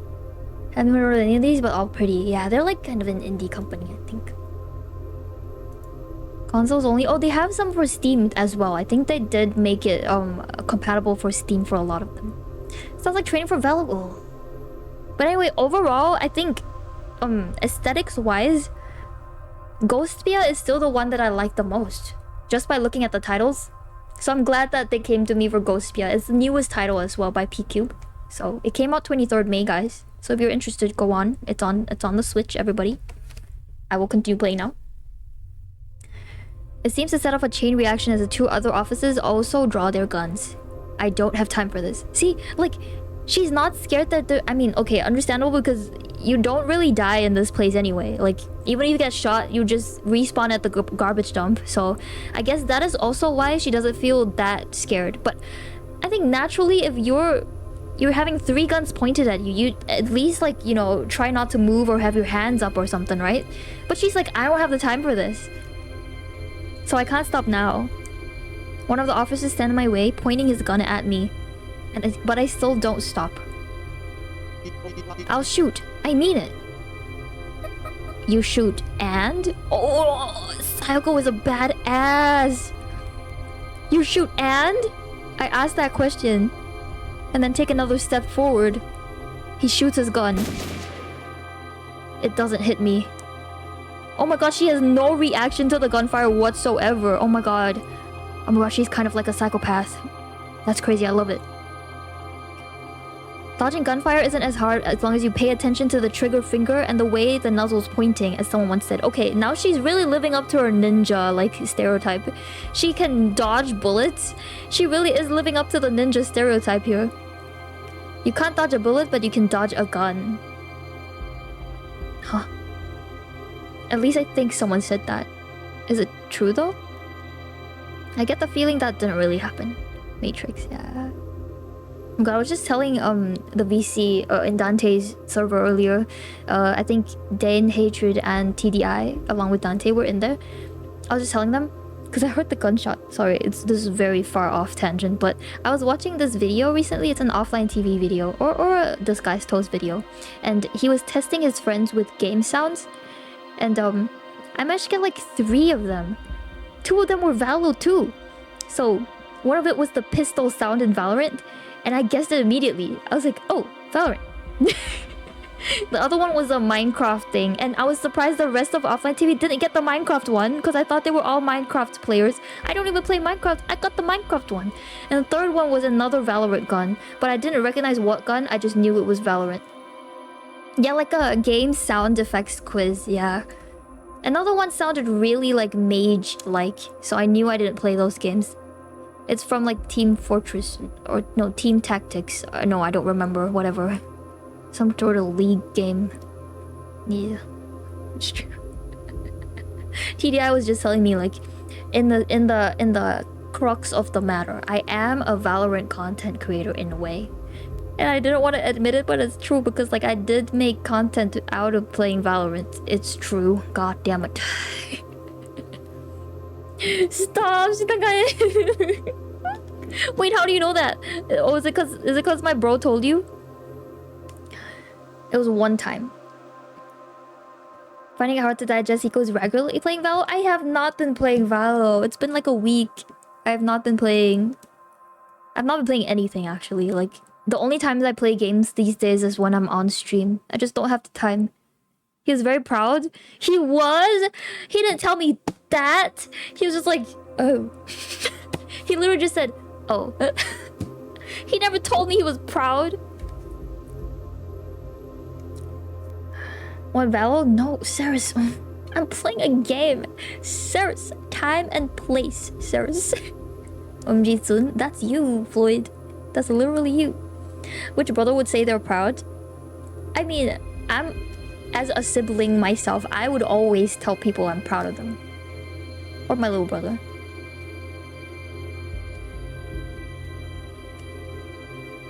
I'll wait till Alushin to find out. What the fuck? I'm not soon. Okay, good talk. I believe you. Anyway. Sayoko! Okay, she's like... Okay. I have to pause Chem here for a little bit, okay? Because... Why am I so shocked that Sayoko is so brave? Okay? She's literally snatching the gun and kicking him in the gut. Because why am I so shocked is the whole of chapter 1, we see her as this like meek, recluse, hikikomori and constantly looking for... what's the word? Looking for validation, pretty much. She's constantly looking for validation from the townspeople, from her friends, and she or maybe she just doesn't know that this is what's causing alienation, like her just being violent to the rest of the ghosts. Cause like, if she wants validation, she was like so meek when she was in front of her 2 friends that she shot, like the whole like garbage dump scene in chapter 1. She was like walking on eggshells, trying to be on the good side of either the townspeople or her friends. But this is directly opposite of whatever happened in chapter 1. She's straight up going for it, kicking people, somersaulting people into walls. That's not gonna give her a good impression of the to the townspeople and her friends. I'm shocked. I'm shocked that this is her, what she did or is doing. Okay, let's continue. In any case, I snatch the officer's gun and kick him in the gut, knocking him out. Underneath his thick clothes and thin flesh, I can feel his bones break from the tips of my toes. They got to a repetition. Yeah. That's why people call her ninja. It's not because she's the only Japanese. I mean, probably a little, like 2% because she's Japanese, but because she's like doing all this. She's breaking bones and shit. I'm God. Not the music, not the BGM. A ninja. You think I'm a ninja, huh? Then you better not complain when I act all ninja-like. You want me to be a ninja so bad? Then fine, I'll be your ninja. You got a problem with that? Oh shit, Taiko-chan. After a moment's delay, the guns start firing one after another.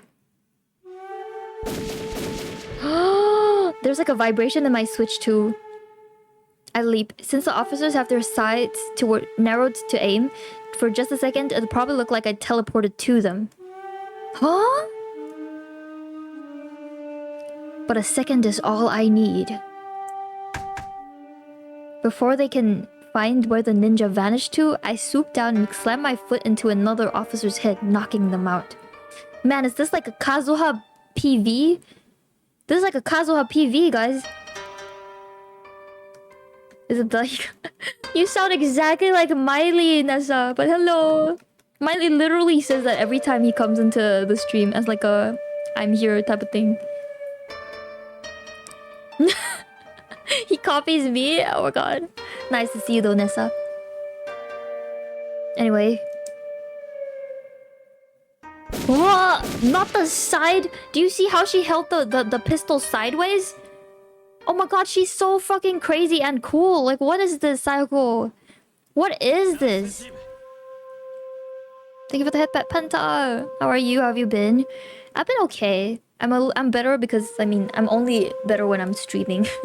Because I have actually time to sit down and relax. But I have like a splitting headache at the same time.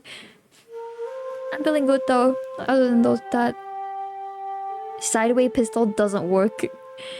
This is not even ninja way. This is like Wild Wild West. Is it the hikopiko underscore? Yes, that is my full government name. I follow up by training my sights on the third officer mid-air and shoot out both his kneecaps. Unable to stop the momentum of the bullets, his bones and flesh tear open like a pair of red roses. Only the police chief remains? What the?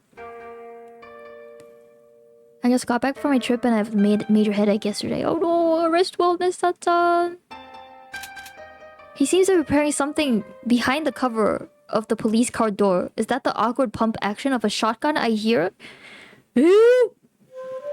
Red roses on my kneecaps. Yeah, that sounds like an album title. Like a Fall Out Boy song title. My suspicions are confirmed when I see him awkwardly point a muzzle through the tinted glass. She's using the... Do you guys see that? She's using the policeman as a shield. She's like trained. What did she do in her past life? Oh my goodness. Writing it down for future purposes, don't worry about it. Damn, but I don't stop. I hold up one of the felled officers as a human shield as I advance. Do you dare shoot your ally as he still breathes? What? He dares. I admire your guts, Chief. The police car window shatters. The glass shards twinkle as they dance through the air. Ray roses on my kneecaps, 2023. Yeah! This is the Wild Wild West. I know! What is happening? But you forget that I can leap. She can leap, okay? Now you have nothing to show for your guns. And his allies' guts are showing for nothing. She's so hardcore, like metal. That's wild. As I dodge the widespread of shotgun pellets, I look down at the astonished face of the chief. I brace the lower half of my body for the landing. Why do you look so surprised? This is what ninjas do, isn't it? It's your own fault. I know I've always wanted to dream, but this is pretty much a nightmare. Before I realize it, I hear the noise in my ears again. My nerves are right on the edge. The soles of my shoes touch the ground. Thankfully, I don't snip on the snow. Whoa! This is your own fault. Oh my god, Sayoko! It is my fault for assuming she's like a meek girl who is quiet and unassuming. She's wild. Oh my goodness, Sayoko. Way before he can finish pumping his semi-auto shotgun again, I've got my gun pushed right up against the chief's temple. Please put that thing down. True face has been revealed, I know. Yes, ma'am. Oh, shit. Slay? Slay? Literally, actually slaying by the actual definition of slay. The chief lets go of his shotgun. He also relinquishes his pistol without me even having to ask. What a reasonable guy. I kicked the guns away. It wasn't my fault. That's what a psycho would say, girl. They literally didn't do anything to you. Yeah, I believe you, but the priest. Priest? At first, I'm caught off guard to hear that name, but it makes sense when you realize the priest has the police in the palm of his hand. He told us to protect the town if the ninja ever got violent. So that's the reputation she has. Now we just need to know why she shot the two girls.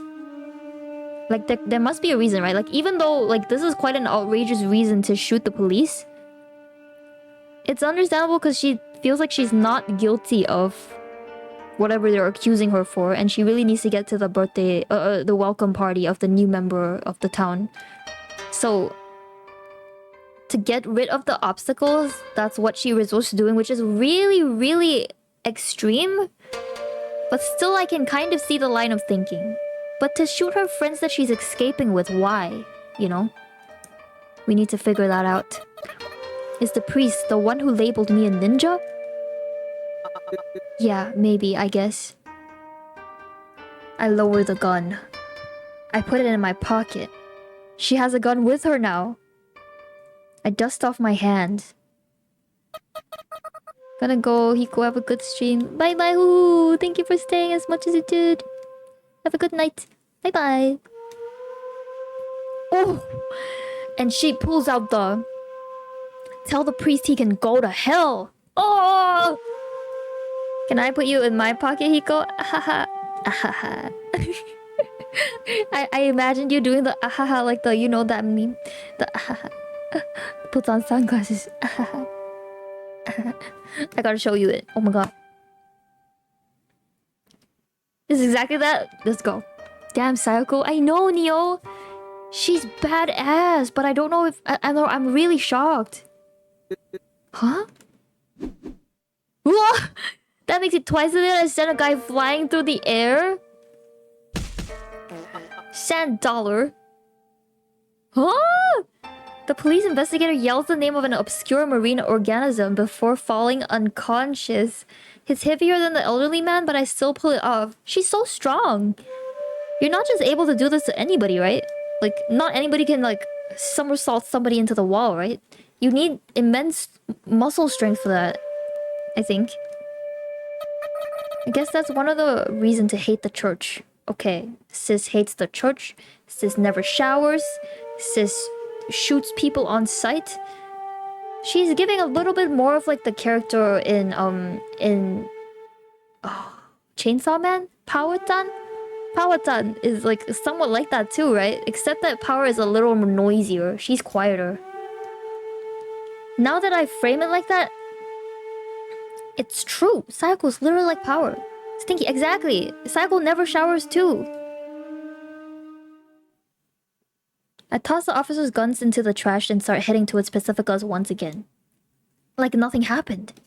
Huh? There's nothing odd in particular about the rest of my journey. And I'm not just saying that because of how bizarre the journey has been so far. I just mean I keep walking, make progress, and eventually reach my destination. Pacifica's house is a little bit away from the center of town. But none of that really matters now that I'm here. It's a splendid house that even I can appreciate.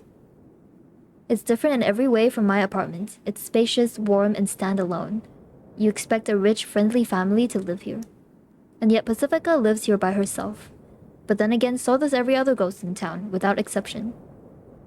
There's a weather-beaten sofa sitting out in front of the house. A ghost man sitting on it. He looks away as if I'm an eyesore. I don't remember the sofa, but maybe it just slipped my mind. It strikes me as strange that it's sitting outside all exposed to the elements.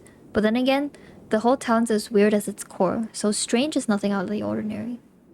I go dun now, Hiko. Have a great stream, have a great time, homies. Bye bye, everyone. Eat well. Eat very, very well. Now that I think about it, I remember this being the sofa Pacifica picked up from the garbage dump when we did garbage collection yesterday. I'm half relieved that I remembered and half sad that I forgot. The positive and negative cancel out to zero inside my heart. So she has a little of a memory problem, I see, as well. Because in episode 1, she seems to have forgotten the whole reason why they built that car to escape as well back then. And it really disappointed Anya to find out that Sayoko forgot. But then she suddenly remembered. So like... And she forgot like literally what happened yesterday about bringing back the sofa too. So is there like a memory reset thing when you respawn in your bed? Or is it just Sayoko? I ignore the man and head to the door. After just a second of hesitation, I ring the bell. Ring! For an expensive-looking house, the doorbell sounds surprisingly cheap.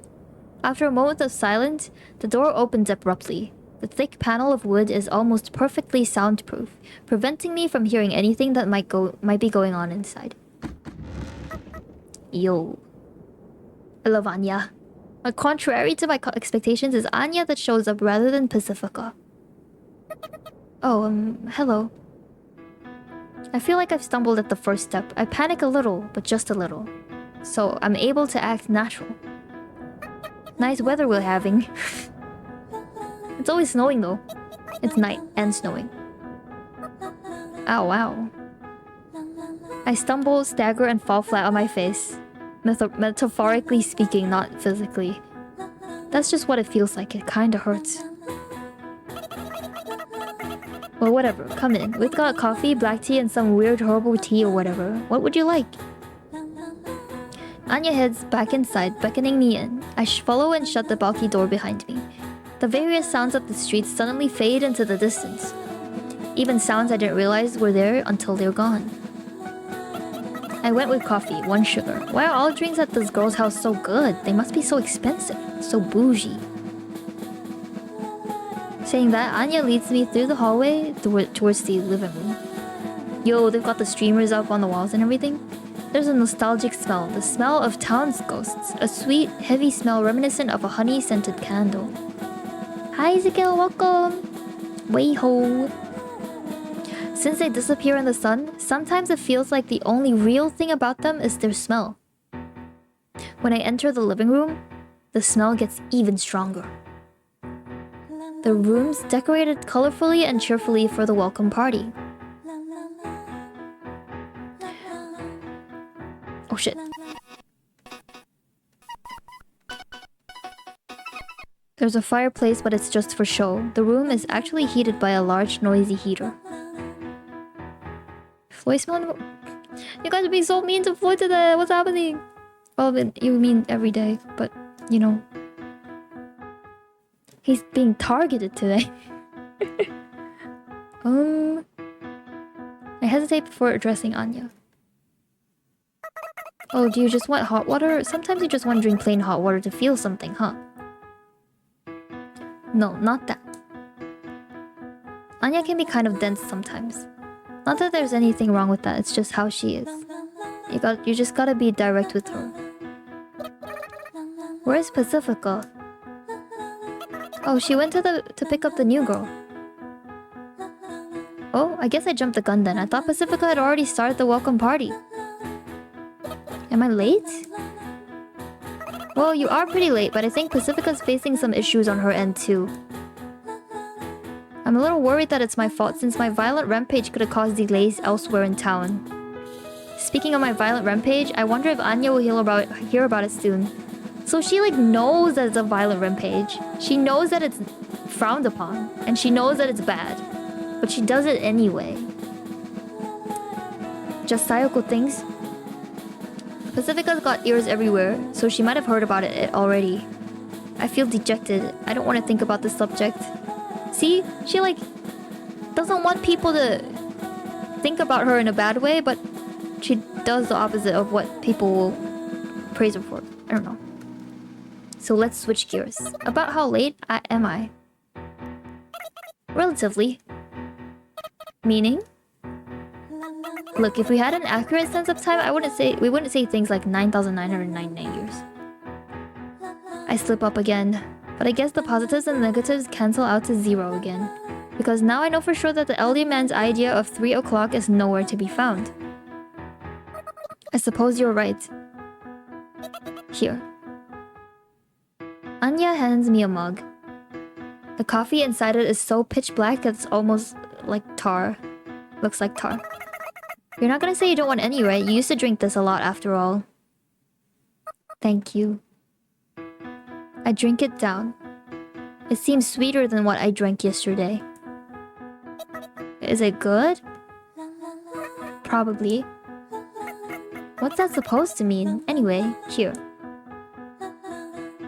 Anya hands me the tin can the size of a matchbox. Oh, coffee? Oh no, sugar. Thank you. You know what I was thinking? Someone suggested to me that the reason why I've been feeling headaches a lot recently is because I might have started to rely on coffee a little bit the past few weeks or the past month. I hope that's not the case. Because I haven't drunk coffee today and I feel an intense headache. The past few days too. Like, whenever I wake up I immediately feel like the world is spinning.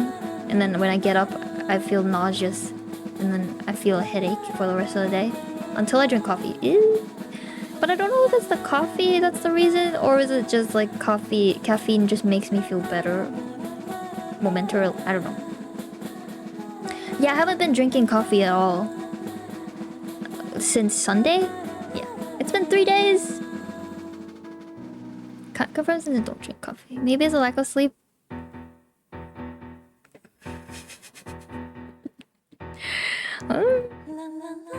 Anyway. Looks like they're mint-flavored tablets, which I don't think is a good match for coffee, but so I put them in my pocket. Anya sits back on the sofa looking pensive. But not angry. At least that's what it looks like to me. You'll experience the same spin. Yeah, do you, Floyd? She's got a mug in hand just like me. You do? Not when waking up though. It's kind of like a mix of migraines and nausea. Yeah. Oh, Floyd. She stares at the surface of the black liquid. Did I say I like this OST, by the way? I'm gonna repeat it again. I love this OST.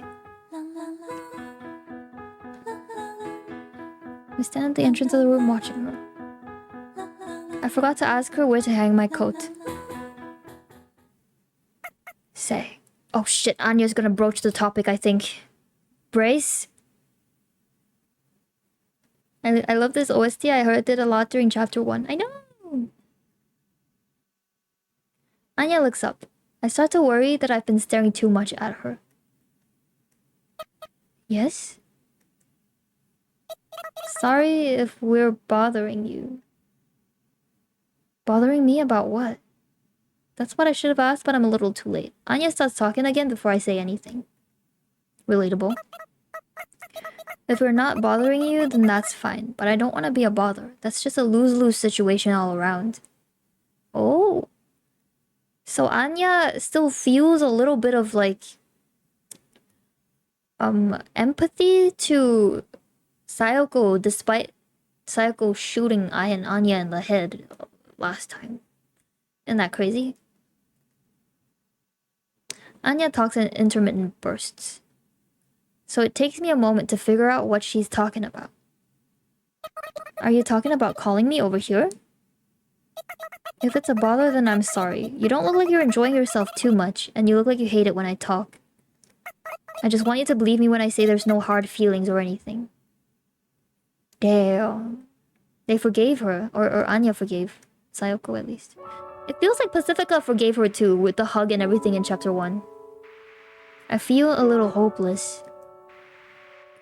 Though I don't know if it's hopelessness, if hopelessness is something you can just feel a little of. It feels like just a teensy, tiny part of your heart has been crushed. Overall, you might not be that hurt, but you feel hopeless in that small aspect. It's not like I hate being here with you. I say that loud and clear. I swear it. I suppose the obvious explanation here is that I'm lacking in sociability. I should have smiled more. I should have come here sooner. Anya doesn't know about that scuffle I had outside, so she thinks I just dragged my feet to get here.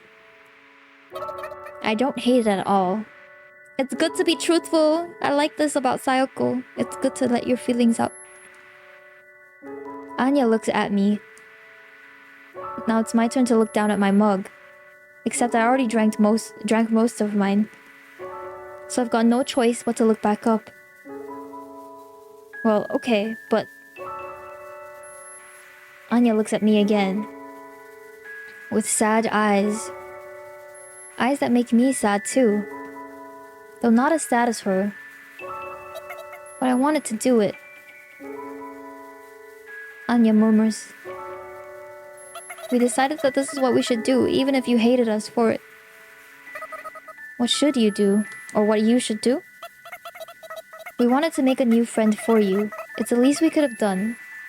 After all, it's almost like we had stolen ourselves from you, I guess. Whoa! Anya and Pacifica, they were thinking of or for Sayoko. They wanted this new friend to be close to Sayoko. I get what she's trying to say. It's almost painfully obvious to me. We want you to have friends, even if you hate us. We could at least get the new girl to be your friends, couldn't we? So Anya and Pacifica think that Sayoko hate them. It's not the other way around, even though Sayoko thinks that way. But that part I just can't understand. I'm sorry, I really am. I'm sorry for being too nosy, but still... You've got it all wrong. Yeah, tell him, Sayoko! For a moment, I thought I could hold myself back, but I realized I just can't. I shout. This is all just a big misunderstanding. Yes, this is a misunderstanding indeed. One huge misunderstanding. Oh shit.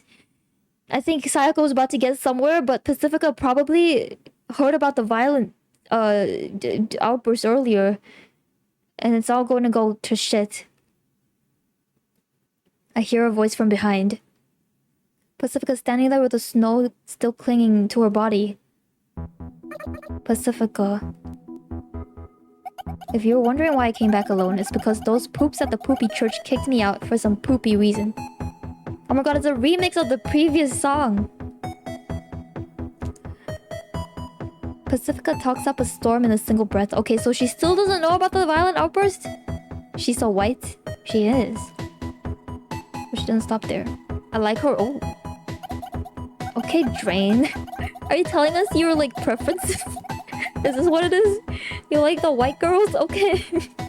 Good to know, Drain.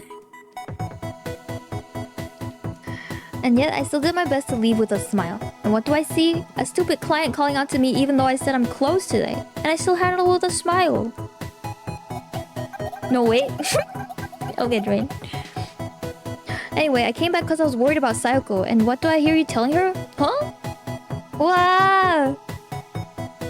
Pacifica and Anya are so, like, considerate to Sayoko. It's just her light mode vibes.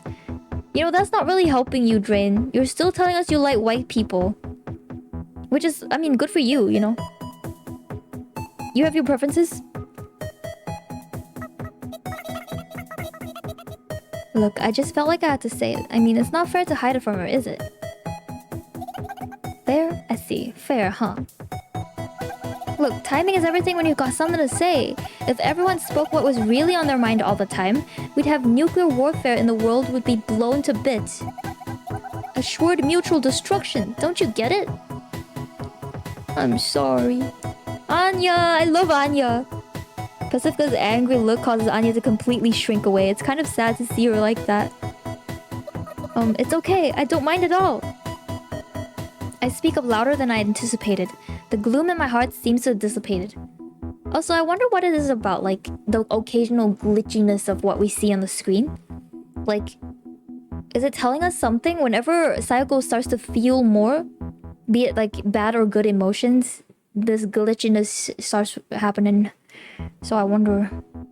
Anyway, I speak louder than I anticipated. The gloom in my heart seems to have dissipated. I suppose the gloom was blown away by Pacifica's whirlwind of complaints. That must have been her intention from the start. She's always one step ahead of me, huh? She's trying to make me a friend. It makes me happy to think about it like that. Why don't we just leave it at that? If you want me to hurl this empty-headed redhead out of the window, then just say the word. How about it? Aww, Pacifica and Anya is so nice. There's no need for that. Look at Sayoko's smile. You're too kind, Sayako. Wouldn't you agree, Anya?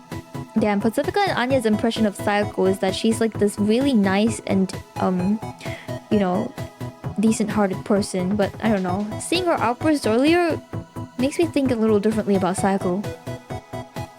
I'm so sorry. It's okay, really. When I let out an exasperated sigh, Pacifica holds my hand.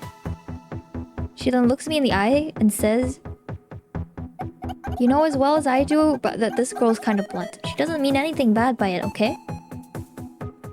Okay, before I find the next thing to say... Ring! The doorbell rings. Anya? Got it. Anya goes to the door in Pacifica's stead. It's probably that client again. Just tell him I'm busy today. It's gonna be the police or the priest. Gotcha. Anya slowly disappears down the hallway. So slowly that you can clearly see how annoyed she is. So what were you trying to say, Sayako? Oh, I was just thinking about how amazing you are, Pacifica. Teehee, thanks, but what do we do now? We gotta take that girl home somehow. What's she like? Well, I only caught a glimpse of her. Suddenly. Good. Oh. Anya shrieks at the front door. For a second, I think it's the police, but I just incapacitated them. And that "gweh" sounded like a "gweh" of annoyance or disgust more than anything. I wonder what's that about. Hey Anya, what's wrong? Oh, I'll be right there. Damn son of a bitch. An exasperated Anya peeks into the living room. Passy, you've got a visitor. A small creature hops up behind Anya. Or at least that's what it looks like. It's obviously not an animal. Thanks for inviting me even though you're so busy. Woo, what a lovely house you have. You weren't invited. This is that girl that we saw in the first CG that Sayako had the gun pointed towards in the head. You guys remember that? Hi Depoyanowicz, welcome. The small creature is actually just a child. Well, I'm not exactly an adult myself, so am I a child too? I don't think I give off childish vibes though. Do people see others as children if they think of themselves as an adult? Yes, we do. See what I mean? What, am I right? What evil have you ushered into my house? Pacifica furrows her eyebrows. The little girl couldn't possibly be that harmful, could she? Oh wow, you must be the ninja everyone's talking about. It's super honored to meet you in person. As soon as the girl notices me, she speaks up with sparkles in her big round eyes. I probably am. Hi. It's a pleasure to meet you. She takes a few steps towards me. She then cutely removes her glove and reaches out for a handshake. There really shouldn't be anything cute about removing a glove. But somehow she pulls it off when she pulls it off. When I timidly reach out my hand, she giggles as she takes my hand in both hers and firmly shakes it up and down. Ugh. What's with the disgust? She seems like a polite young girl. That's exactly why. Say, Clara, shouldn't you introduce yourself? Well, you're right. A girl named Clara hops back, straightens her posture, and looks at me in the eye again. My name's Clara. I'm an apprentice nun at the church. Please bear with me as I learn. She bows her head. Not her upper body, just her head. An awkward gesture for sure, but that awkwardness only adds to her cuteness. She's got a very cute face, but she doesn't seem to realize it herself. It looks like she's trying her best to please everyone in her own way. She's perfect because of her imperfections. At least that's the impression I get from her. See? I'm sure you understand now, Sayoko. Huh? What? You see, this girl isn't a clergy or anything. She's just a normal girl, and she's always around the church because she adores the priest. So you hate her because she's a church spy? That's about a third of the reason why, yes. That's a good line. She may look cute and innocent, and she's even modest and unaware of how cute she is, so she does this cutesy kitty stuff every now and then. Perfect due to her imperfection. Oh yeah. That's why everyone loves her, she's perfect. And because she's loved, her perseverance is unbending. She's so pure, it makes everyone love her all the more. Few people hate that kid. That's why she can't even tell if someone hates her or feels uncomfortable around her. And that's what makes everyone around her love her more and more. Shows she's happy every day, and so is everyone around her. There's something blood-curdling about Pacifica and Anya's explanation. The way they're blocking the exit as they talk makes it feel like they're initiating me into some sort of cult. I suppose that's pretty much the opposite of what they're doing though. Everyone loves that kid. She's cute, cheerful, unbiased with her unconditional love, and she's an irresistible charm. Oh, I haven't done anything worthy of praise. I just want to be like the priest. She's got a very cute face, but she doesn't seem to realize it herself. It looks as if she's trying to... we've already got this line before. Imperfections? Yep. I've taken a look at the nun in training in front of me. Cool. She kind of pisses me off. I know, right? It seems we've come to an understanding. So basically, it boils down to how it makes one feel to see this perfect little girl living in her perfect little life. Many people will probably think she's cute, but some won't. So you're projecting and using her as a scapegoat for your own inadequacy? You could say that. Well, I guess it's kind of creepy for everyone to like someone, but I guess that's natural. I won't deny it, but I won't apologize for it either. Yeah, the three of them were so aware. Okay, let's toss her into the fireplace. It's been a while since that thing's been useful. I love them so much. Oh, Miss Anya, what a funny joke. Oh, come on, damn it. Anya looks upward pleadingly, as if she'd given up on everything. She then shuffles over to the sofa and collapses onto its soft fabric. Clara sees that and says, Miss Anya, you're so funny, which only causes Anya to groan again. Well, anyway, what brings you all the way out here today? I've got a bit of a hunch. Pacifica crosses her arms and gives Clara an ice-cold stare. But Clara just looks back at her without batting an eye. I can't believe it. Alright. There seems to be a misunderstanding about the new ghost in town, so... I've had enough of that poopy priest's excuses. The priest isn't poopy. The poop isn't priesty. He's a priest. He's a poop. Priest. Poop. Priest? Priest. Poop. Priest. Poop. Okay, fine. He's not a priest. He's poop. I get it. Yeah, he's poop. Huh? Would you cut it out with the huh, you poop? The priest is a wonderful man. I'm sure he has his reasons. I believe you'll understand one day, Miss Pacifica. What reason could he possibly have to label the new girl dangerous and lock her up? I'm sure he cannot give any reason that people could understand right now. I believe he'll explain in full when the time comes. So why did you come here personally? I didn't want you to hate the priest, so I came here to to his defense on his behalf. She literally just came here just to defend the priest? So you're saying that the poop didn't send you here personally? You should have said it so sooner. I thought for sure the poop had entrusted you with some poopy message. No matter how much Pacifica makes fun of the priest, Clara's eyes never lose their shine. I can do nothing but shudder as I watch the conversation unfold. The priest delivers the word of God to us, and Clara wants to deliver the word of the priest to everyone. Anya! I heard ya, poop poop. Don't bother with the fireplace, the window will do. It saves us the trouble of cleaning up. You think so? I always thought the girls who pull the cutesy act deserve to die in a fire. Ooh, I love Anya and Pacifica. So this isn't the time to joke around. Wait, hey, this is the time to joke around. I'm not leaving until this misunderstanding is cleared up. I know that you'll understand. Oh. Clara shuts her eyes as if completely pleased by her own words. She's acting like a ghost. As in the sort of incorporeal ghost. Incorporeal ghost. That's tricky to deal with since any attacks phase right through it. A troublesome specter that is always present and can never be interacted with. I see. Please leave. You can either leave through the door or the window. Your choice.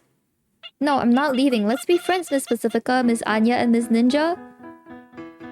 Okay, I'm not a ninja, okay? I see you've chosen the window then.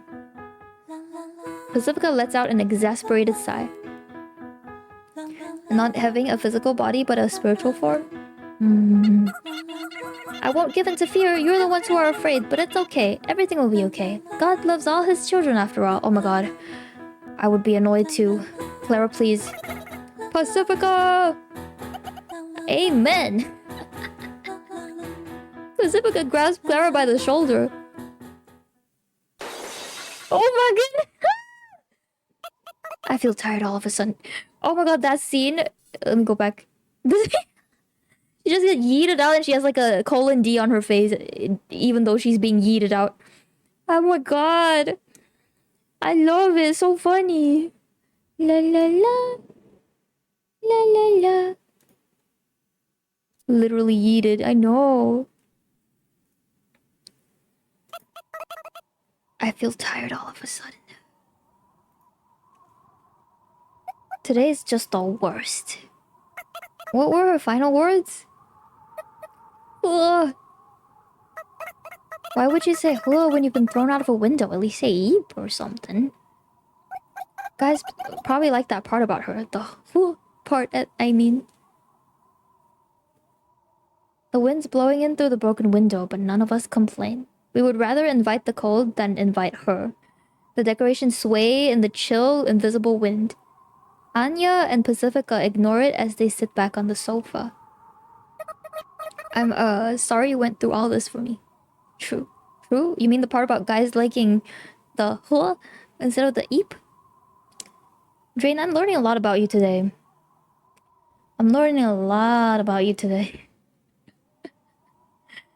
You have your preferences. Good to know. Good to know.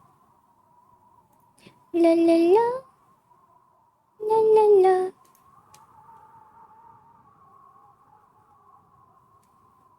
I sit directly on the floor a little bit away from them and lean against the wall. Warm air rises so it's much colder than near the floor than you'd expect. I hate myself for failing to find a better seating position. Having failed to accomplish the duty, the welcome party's decorations look somehow cold. That poor new ghost. I hope for her sake that she's not the cutesy type. Don't worry about it. I'm not mad at you, Sayoko. I'm mad at the church. You know that, don't you? Oh yeah, but I was thinking I caused you a lot of trouble. I don't know the specific, but I realized Pacifica's worked really hard for my sake. So that she could make me a friend. Even if I stopped being her friend? What's that supposed to mean? I didn't hear everything that the dummy Anya over here said, but it's not like we want to stop being friends with you or anything. We just wanted to do something for you as a token of reconciliation. Wow, I love them. But physical objects quickly disappear, you know? So we wanted to give you a friend. It's like planning a surprise party. We already gotten this far, so we might as well see this whole thing through, right? We didn't mean to trick you or anything, honest. Yeah, I understand. It's okay. Actually, I should be apologizing for all the trouble I've caused. Before I can finish that thought, I sink into silence. I'm cold. The heater's on, but that's like bailing out a sinking ship with a thimble. It's too cold for comfort. Aren't you cold? Why not sit over here? Yeah, that's right.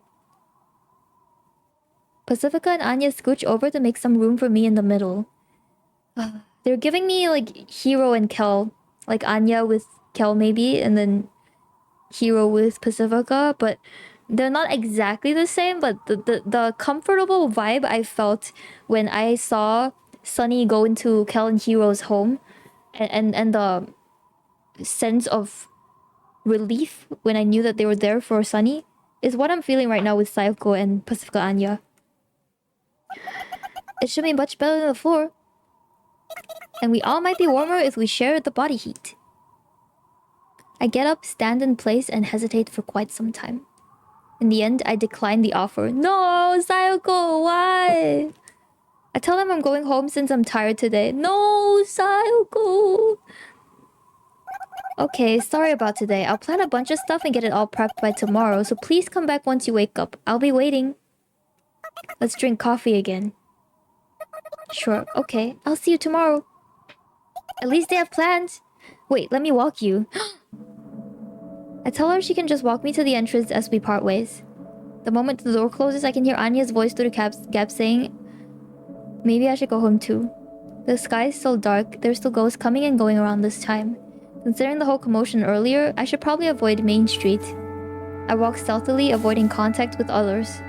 I don't feel especially cold since it was already pretty cold inside the room. They wanted to make a new friend for me. That's what those two said. I feel like it's a part of why I was so intrigued by the idea of a new ghost in town too. Anya, Pacifica, and I have ended up getting ourselves quite the reputation. A new ghost would be convenient as a friend since she won't be aware of any of the town's history. She's equally distant from everyone, so if we get to her first, we're sure to get on her good side. That's probably what I've been subconsciously thinking. The subconscious is an amazing thing, huh? I think my subconscious is smarter than I am. Me. So in other words, their present matches my needs. Regardless of how they try to show it, they treat me like a friend. Noopa19, welcome! Hi! It truly does feel like a present. But if they want me to have a present, even if I won't be their friend anymore, it doesn't really make me happy. I sigh.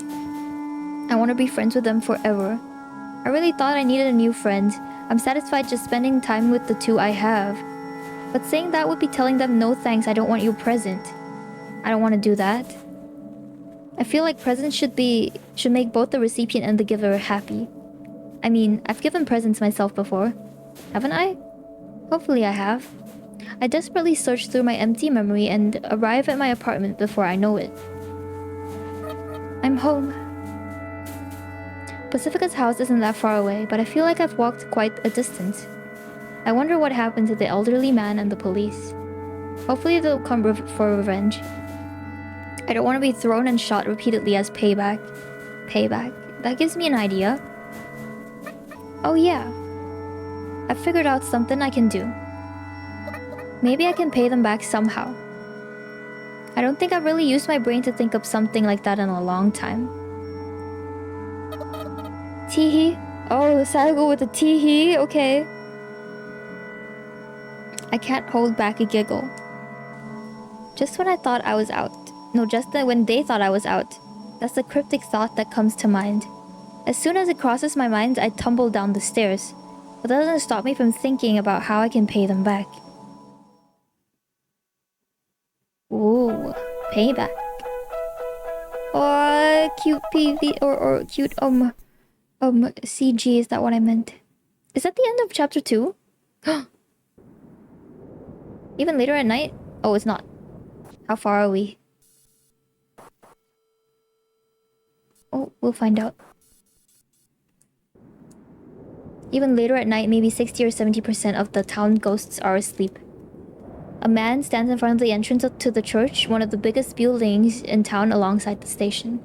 He's not dressed in appropriate church attire though. His oily face is covered in stubble, his gloves have spotty discoloration, his boots are tattered. You can tell his hat smells just by looking at it. His gloves have spotty wait, same, okay. His protruding belly pushes against his coat and the questionable stains on it. And most of all, he has a rifle. He is a watchman. They're seen at the church from time to time. Whenever something happens, watchmen stand guard in front of the church. These men patrol the church with guns, clearly neither clergy or parishioner. The men don't know why they've been deployed, but the priest has ordered them to guard the church, so they guard the church, even if it's empty. The priest just has that much influence in this town. This particular man might look dumb, but his eyes are good enough that he doesn't need glasses. So he notices a boy approaching.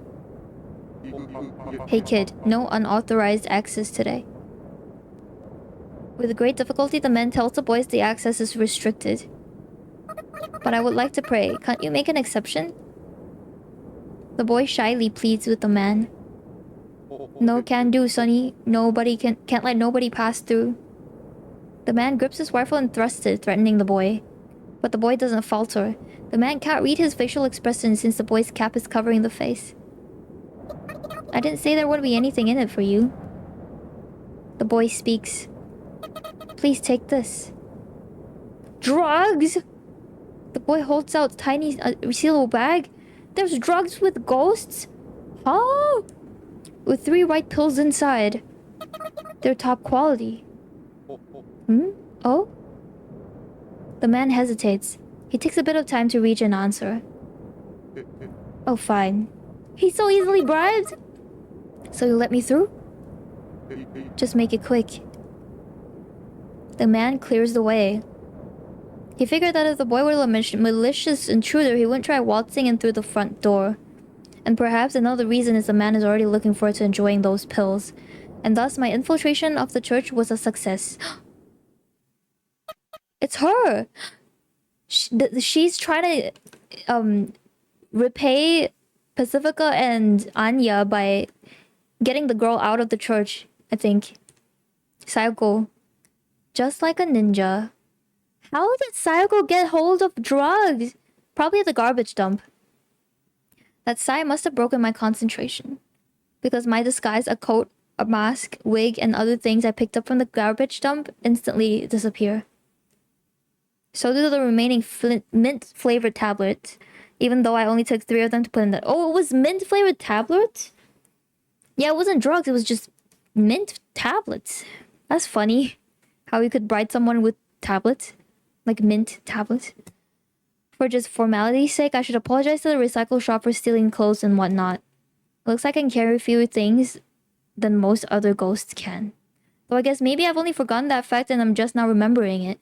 But I don't have time to get lost in thought about it like I usually do. Because I hear someone. Or rather, I hear and see someone at the same time. And just the sight of that someone alone is enough to make me sick. Is it the priest? What brings you to the church this late at night?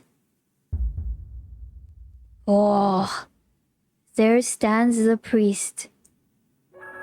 He looks intimidating. Are you the priest? It'd be stupid to ask that, so I don't. Angie man, yeah.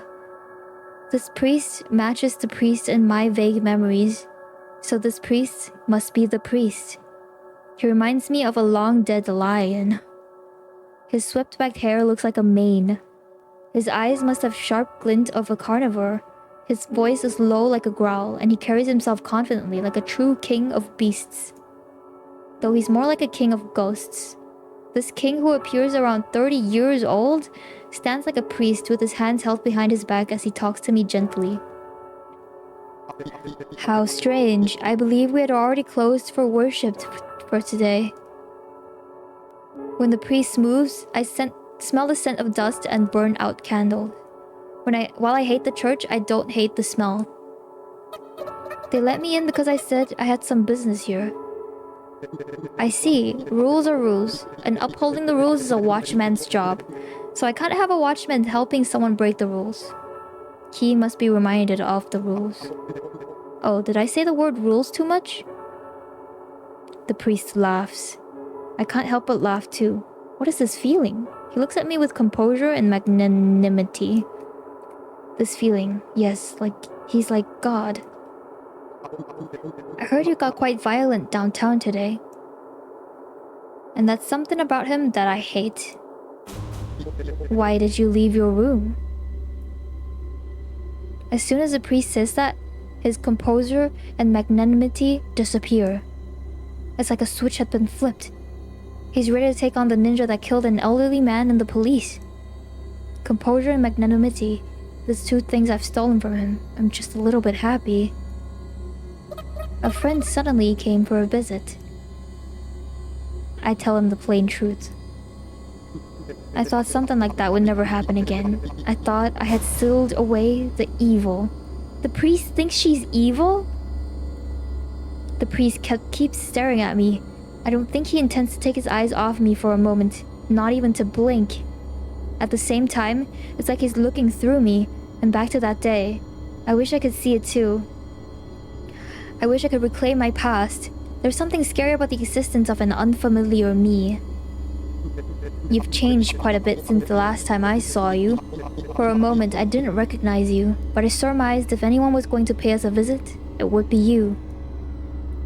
My chest hurts like a tooth cavity, like a long, drawn-out pain that will deprive me of sleep. So that must explain why Pacifica and Anya seemed hesitant to get in touch with me. I've changed, and probably not for the better. Those two are nice, so they won't talk about it. I didn't notice.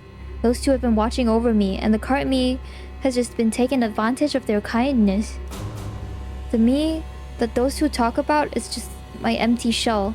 They embrace that shell, put on smiles, and explain things that should be common knowledge. Ah, this pain. Is it my heart? I heard someone say that the heart has no sense of pain, but that can't be right. But something has to hurt for me to feel this pain. Where is the pain? I can't tell where it is. I can't heal it. I hate this. The new ghost is here, right? Give her back. I speak in a firmer tone. I want to get out of here as soon as possible. Give her back? But she's not yours, and you've never had her. She's dangerous. Maybe even more dangerous than you. I need her. For what purpose? My friends need her in order to help me, so I want to help them get her. It's a strange thing to say, I know. Maybe I'm broken, but this is the answer I've come up with. So please don't interfere. I see. The priest says in exasperation. He's probably stopped trying to understand where I'm coming from. I cannot allow you to take her. She is a witch, a disruptor of the town's peace. I must seal her away. Undertale vibes? Ooh, that makes me excited to play Undertale. I've never played it. Wait a second. Do you guys notice? It took me so long to notice, but the church, the glass, glass tinted painting is of the rocket. The rocket that sits in the middle of the town. So they worship the rocket? I guess, I mean, the rocket is the reason why they all exist in this space, so they have to worship it, I guess. Peace. What is peace? We're ghosts. We don't die if we're killed. Does peace even exist for us? Even so, then isn't every ghost already forcibly sealed away inside the so-called peace? God is testing us. Until the day we earn His mercy, I must guide the townspeople to protect the peace that live modest lives, and that is my purpose. But if the tainted glass is the rocket, is God the rocket? The priest looks at me arrogantly with his hands still behind his back. He may be cautious of me, but he's calm. He has people to support him. He has a purpose to live for each day. He has a fulfilling life. I can't lose to someone like that. When we earn His mercy, He'll lead us to paradise. By spreading His word to even one more person, we can live better lives. And I intend to hold out until that time. Each sin cleansed is another step towards paradise.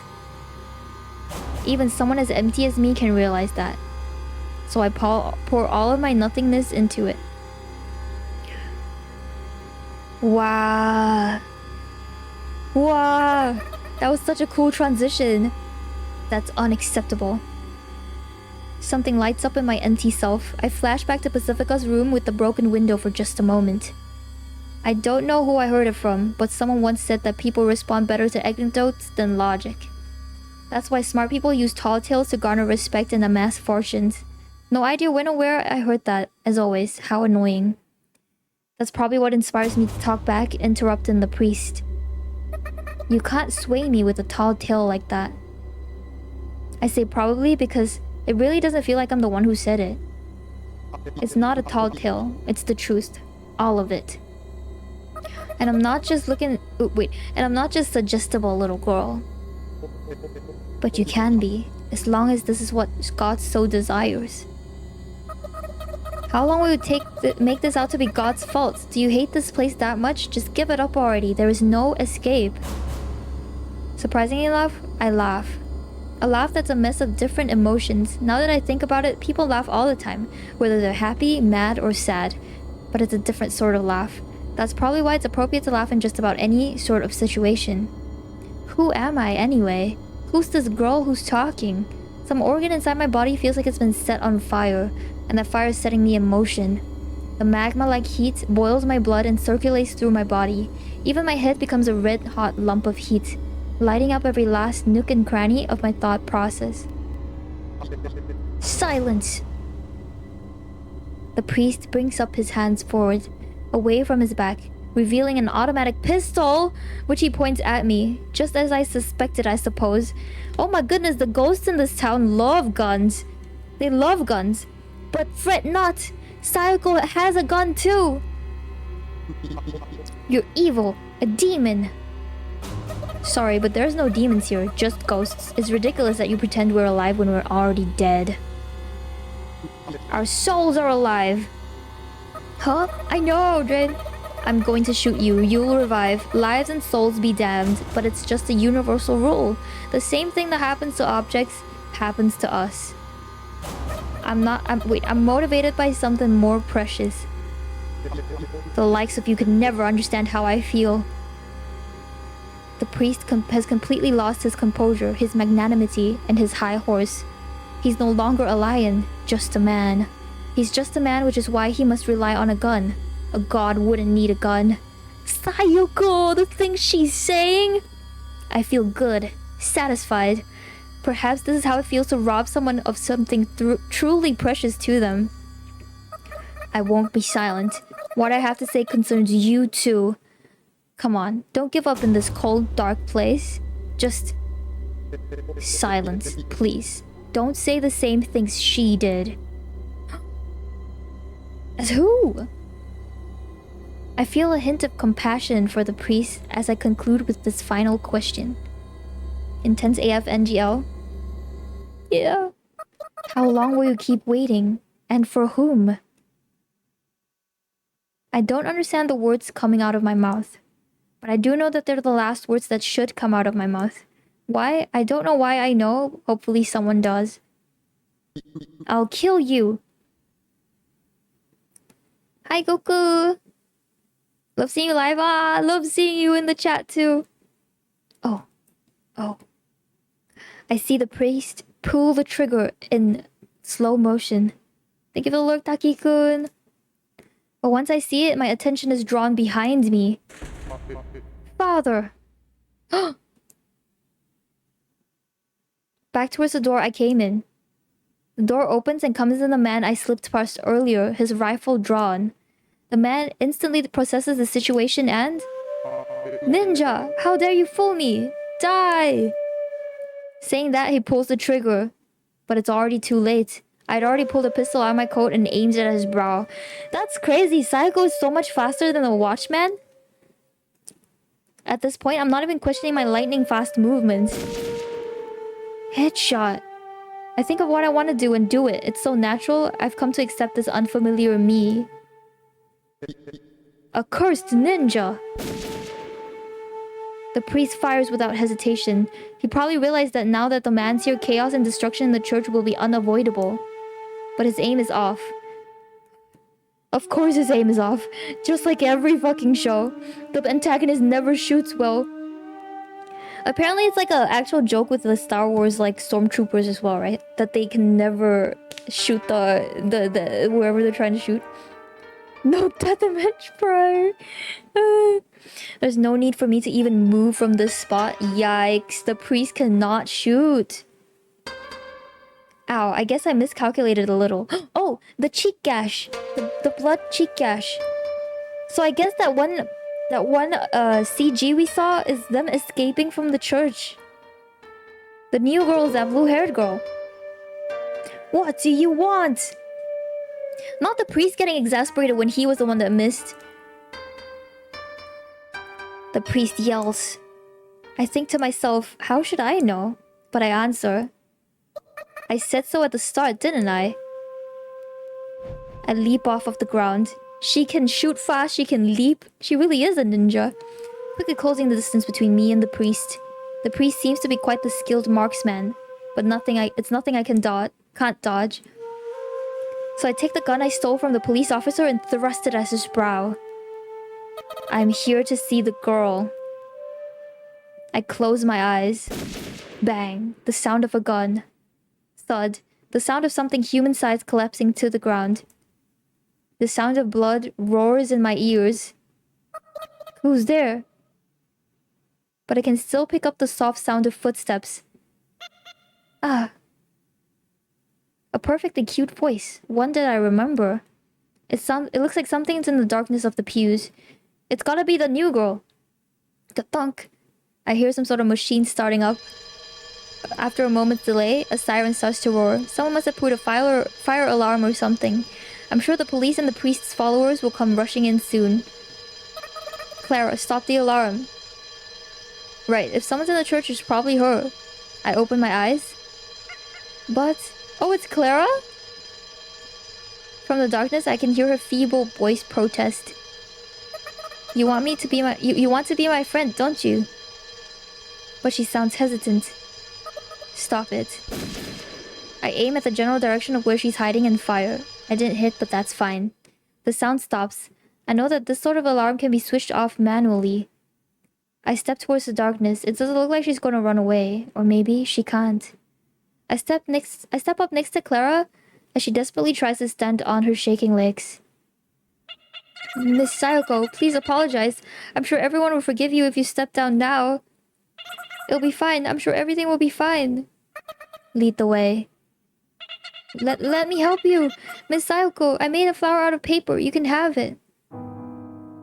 That offers someone attractive, actually. I imagine myself apologizing and everyone forgiving me and loving me the way they love Clara. I just found out I got a super cool badge. That is quite a cool badge. But then Pacifica and Anya would hate me, so no thanks. I refuse. I said, lead the way, poophead. Sayoko! Oh my... Oh... I strike Clara in the face, making a proper fist with my hand, of course. Sayoko! Clara flies back about half a meter, her nose bleeding. She places her hand on the ground, trying to get up, but fails. She looks confused. She hasn't realized she's been roughed up a bit. But she's not crying. She just got a bewildered look on her face. She still doesn't realize what's going on. And that irritates me. I hate you, but I might come to like you. Lead the way unless you want me to hit you again. I spit out those words. Sayoko really chose violence tonight. I know. Hiko, do you play Honkai Star Rail? I do. Kinda. I play my account as much as my caretaker of my account plays the game. Or plays my account is what I mean. Or what I mean to say is I play it but just not often. I'm very detached from the game. I am the secondary owner of the account. Yeah. To be honest, I don't hate her enough that I want to hit her. Clara silently gets up without wiping her bloody nose, and with a delicate, truly ghostly voice, she says, "This way." and she leads the way. Let's be friends once all of this is over. Now that's gaslighting, if I've ever seen one. Isn't that crazy? You hit somebody and tell them you hate them, but say, let's be friends after all of this is over? Sayoko! Clara doesn't respond. No hard feelings, kid. I think he plays your account more than you play your account. It's true. This is probably my first time walking around the place. It feels like kind of strange and creepy. It's like I've got motion sickness. The church is a big, conspicuous building, so I'm used to seeing it from the outside. I guess what's so off-putting is the contrast between how much I think I know the building versus how little I actually know about it. It should be obvious though. I mean, it shouldn't come as a surprise to know that a box contains things, right? Come to think of it, I know even less about myself than I previously did. I keep surprising myself again and again. It feels like I'm not even me. But looking at things objectively, maybe this is the real me. Honestly, there's no way for me to know for sure. For some reason, I'm exhausted. I can't concentrate. That's not good. The gun I'm pointing at Clara feels so heavy. It's tiring to go up all these stairs. How many floors does this building have? 4. We're on the 3rd floor. It seems like this central staircase is the only staircase connecting all floors, which severely narrows down the available escape routes. Looks like Clara's nose stopped bleeding as we were walking. We quickly advance forward. I've already given up memorizing a way back. Neither of us say a word. We're here. Clara speaks plainly as she stands by the door. She looks like a robot who's almost, but not quite human. Her current mental state must be like what mine normally is. There's not much of a height difference between me and Clara. Her hair is the same length as mine too, even though it's a different texture. If I usually look like she does now, I must really come off as a weirdo. You go in first. I think a lot of different things, but that's what I end up saying. Okay. Clara opens the door. She then puts her hands together and bows. After a moment's delay, I realize that's out of deference to me. Pardon the intrusion. Warmth flows in through the doorway. The heating must be on. Someone's in there. There's someone I came here to see. Pardon the intrusion. I can't help but say that now that Clara says it. There's something akin to dread suddenly overcomes me. After all, despite all I've done to come see her, there's no guarantee she'll see me in a positive light. Who will she trust more, the church that confined her, or the girl that comes in barging with a gun and a hostage? I'm curious to find out, but I've got no idea what to expect. You winning, daughter? I think I'm kind of winning. Thanks, Dad. Are you winning, Dad? What if she's completely unlikable? I don't know if I could get along with her then. Or maybe I should be worrying about me being the completely unlikable one. I hear a voice, an unfamiliar voice. The voice of the new girl. I suddenly cast my eyes down. Now she's shy? You have a visitor. You must be cold. Come in. Don't be a stranger. Yes, you in the back too. First time good on my skills validation test today, so I'm definitely winning. Let's go! I look up by reflex. In a single moment, I think about a lot of things, and in a single moment, I forget them. Like a sort of flashback. By the time I realize this is what anxiety feels like, I can already see the girl. I intend to be more mentally prepared when I first met her, but things have been a bit, shall we say, sudden. I'm so nervous, my eyes are blurring. In my blurred vision, I feel like I can see many different things. Like rain, or school, or summer heat, or laughing with someone. Like a dream, and like a dream, they all suddenly come to mind and disappear as suddenly as they came. But why? The fearful me is already the usual me. I remember how comfortable being fearful can be. Congratulations. She looks at me. At the very least, she's smiling. Sorry to keep you waiting. I give an odd reply, despite perhaps due to the tension. Why would I say sorry to keep you waiting as in response to congratulations? But just for a second, it seemed like the proper thing to say. I just don't get it anymore. That might explain why I'm smiling, or maybe it's totally unrelated. I don't know. Either way, we both smile. I'm no longer afraid. I stare at her for a second. She's got big eyes, round, girly cheeks, and a smile that makes you happy just by looking at it. I feel like I came here to check on something, but I've forgotten what exactly. What's your name? I intend to take her back with me as soon as I hear or learn her name. My name is yet to be determined. Yet to be determined. I swear. Once I say it myself, I realize she's saying she doesn't have a name, not that that is her name. I'm a little slow on the uptake when it comes to things like that. Ah, jeez. I don't know how ghosts get their names. Do they keep their names from their from before becoming ghosts, or do they get new ones? No idea. Boy, be stinky. That do be his full name. So hey, are you two free right now? No, I'm not free right now, but I'm trying to free you. Please run away with me right now. Oh, good. Miss Yet-to-Be smiles. A carefree smile. I can tell just by looking at her she's genuinely pleased. Kara looks so sad. She looks more like bewildered, like she's not sure what's happening.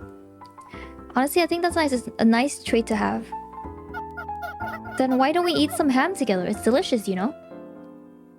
You too, Clara. Unfortunately, it seems the new girl's not a good listener.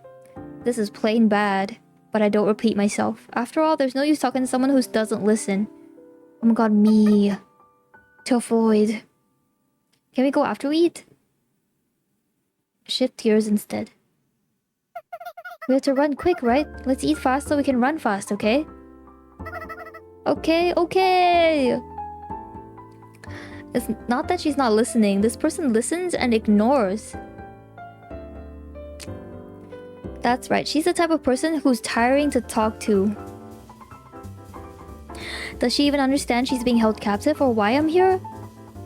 Okay, I get it. Let's eat. There were no rifle shots, just a few pistol shots. The alarm got shut off quickly.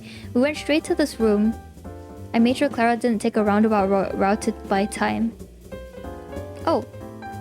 Bye-bye, space! Have a good running. Oh, I gotta stretch. Hold on. Oh.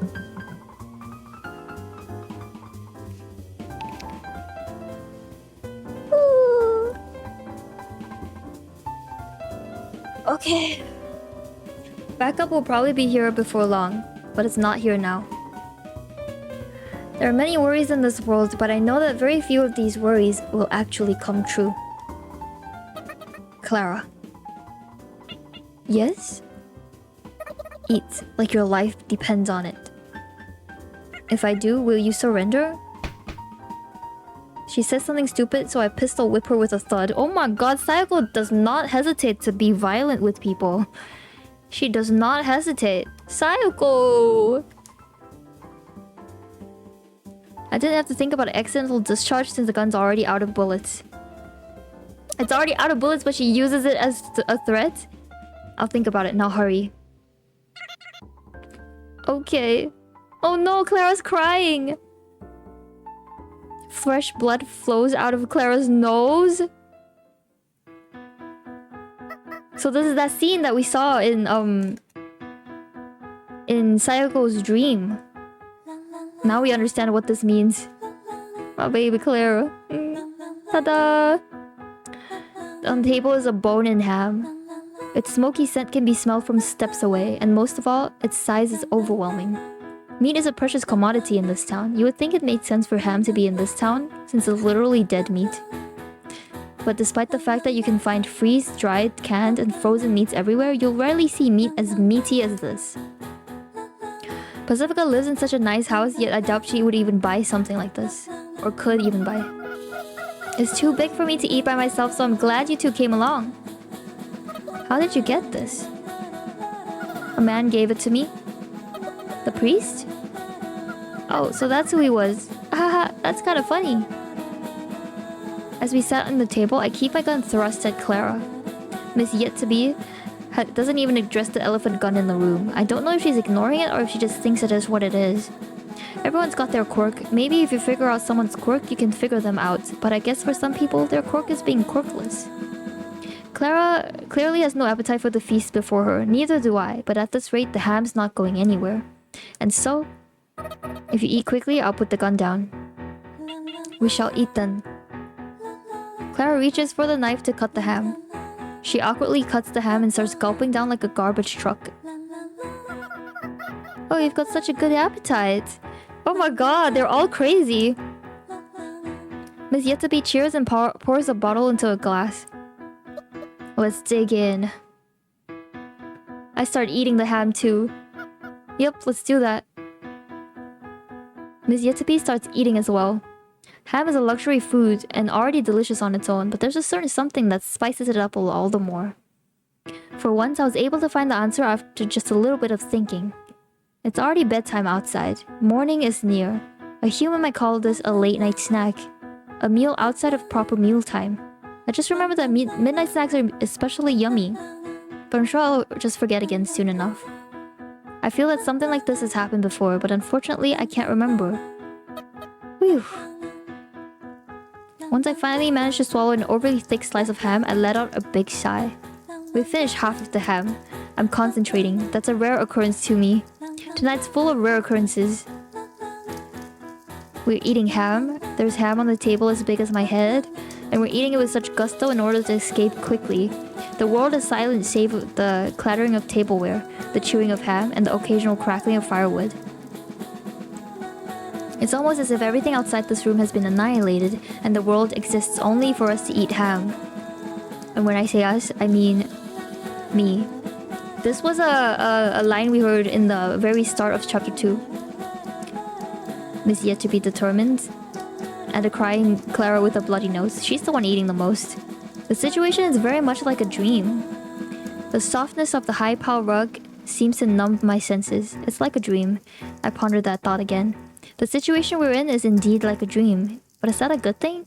At least that's what I think to myself as I prod Clara's temple with my gun. Eventually, we finish off the gigantic ham. That was delicious.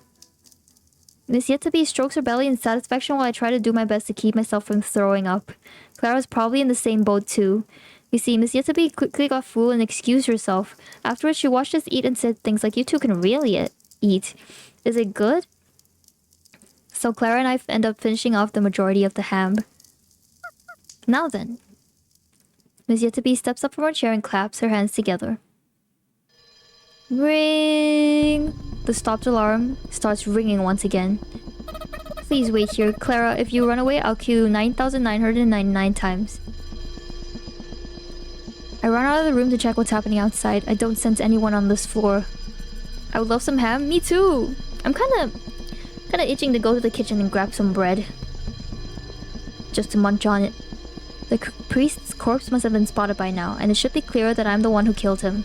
I think to myself, if I were the backup forces, I'd gradually go up the stairs to corner me. There's no time. I rush back to the room and take Clara and the new girl. Oh, my suitcase. Miss Yetabe says that right as we're about to leave. No, it'll just hold us back. I'm in a tight spot here. There's no guarantee that I can protect her and her baggage. Can we come back for it later? I decide to lie. We can come back for it anytime. Okay then. Just a little white lie.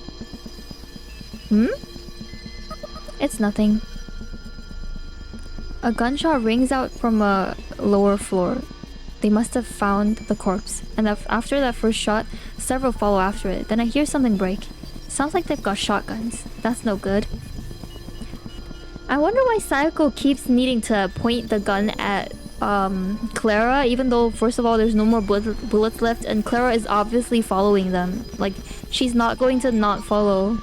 So I wonder why Sayako feels the need to, you know, keep her at gunpoint. I guess they must have mistaken something from me. They ought to keep a cooler head. But that just goes to show how much they fear the ninja. Good. Excellent. If you people want me to be a ninja, then I'll play the part. Ninja way? Clara doesn't know there isn't any bullet. I know, but like, The point is, like, Clara is not going to not follow anyway. Like, Clara would just follow, even without the gun pointed to her head. Being bloodthirsty is simple. It's kind of nice, actually. Makes you painfully aware that we're dead. Oh, damn. She's getting bloodthirsty? Okay. We got a cuckoo girl going...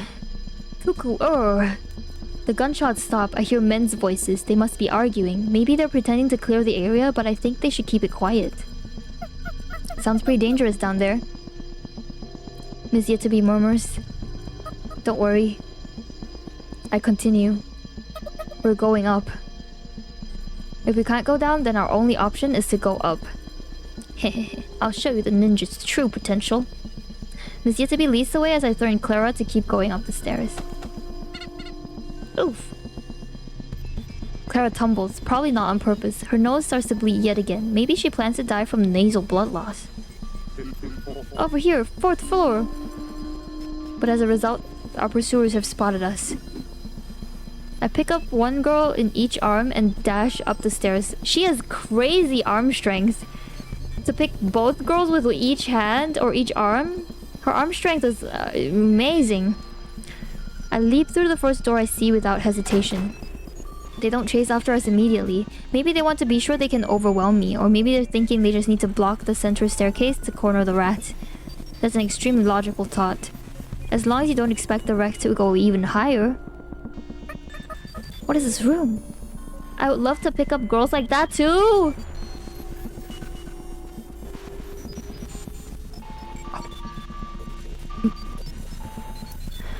Good to know. Good to know. Okay. It's the priest's room. Honestly, same? Oh! But in that way, while you're holding them like on each arm? I don't know if I understand. I usually say understandable, but this time I'm not sure. What a lonely little room, just a big desk and a full-length window. Actually, I guess since there are several lonely little rooms, they're not so lonely or little when put together. Strength training? Okay. I stare out the window. Things don't look so bad outside. In fact, it looks better than I expected. I feel kind of pumped up. I'm sure I can pull off whatever I'm about to attempt. Miss Yet-to-be gleefully cheers as he jumps into a soft desk chair. Hey. Oh, actually, yeah, save. Oh, I see. Autosave. Okay. Well, whatever. I've got an idea. Stand here. I place my hand on Clara's shoulder. There's not much of a height difference between us, so our faces are close. I look closely at her face. I'm sorry, Clara. Miss Ninja? You must be cold here. Here, you can wear my coat. I take off my coat and am instantly reminded of just how cold this town can be. Now then. Hey, what's the plan? How do we escape? I don't have time to answer, Miss Yet-to-be. Any last words? I ask Clara as I hide under the shadow of the desk. Oh my god, what? With my gun still trained on her, of course. Wait, but she doesn't have any bullets left, right? I don't take my eyes off of her. Clara tries to speak, but she just fidgets and fails to say anything in the end. Time sluggishly crawls on. Miss Yet-to-be looks at me with concern. I want to give her some reassuring words, but what comes out of my mouth is anything but trustworthy. Everything will be okay. By the time I say that, the faraway footsteps are already upon us. There's already somewhere between 6 and 8 men on the other side of the door, and they must be armed with rifles or other guns. Any last words? I swivel my head to face in my direction. I'm sorry, but we're not playing on the same field. No, it wasn't me who swiveled her head. It's just Clara, dressed like me, with a hairstyle similar to mine. Oh my goodness! But the resemblance is uncanny. I'm sure we'll meet again. Maybe... I'm I'm sorry, Sayoko gave her coat on the premise of saying it must be cold. But she gave the coat just so that Clara could be mistaken for Sayako or the ninja and be shot at. That is another level of like sociopathy. I don't know how to explain this. Oh my god. Yeah, she really messed up. Wow. And then she said maybe we can be friends then. Oh my goodness. What is wrong with this girl? I don't know. She does look like me. How can I sleep knowing Clara is dead? Well, the thing is, Clara has been dead. She'll respawn, don't worry, they're all ghosts. I hope you understand one day. What's she gonna say? You're crazy? You have no morals? See, the thing about this is Sayako is aware. She's aware that whatever she's doing is fucking crazy. That makes sense. I've studied human rights, but not ghost rights. Slam. They kicked the door in. I do have last words. Clara speaks. Poop head. Okay. Nice one. She laughs. What's that supposed to mean? I laugh. I don't think I could do anything but laugh.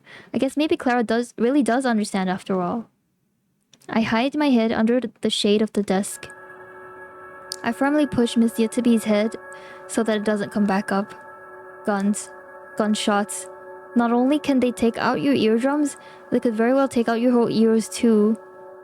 Oh, I know what this is. The substitution jutsu. Oh, they both crazy. They both wilding. What? But I mean, I guess it's understandable not to feel remorse because you know they'll just respawn anyway. But still though, like this is like psychopathic behavior, right guys? What? You are correct. Psychopath. I suppose this is a reality according to those muscle-bound idiots. The intruder kills the priest, runs up the top floor, but once they corner her, she stands dumbfounded in the dread of death. The men shoot me to death with their guns. Eventually, the priest will return from the garbage dump to praise the men, maybe even reward them somehow. The dread of death? Please. This is why you guys are someone else's subordinates. We're ghosts, remember? Well, in any case, they must fear death themselves. Which is why they shot at me.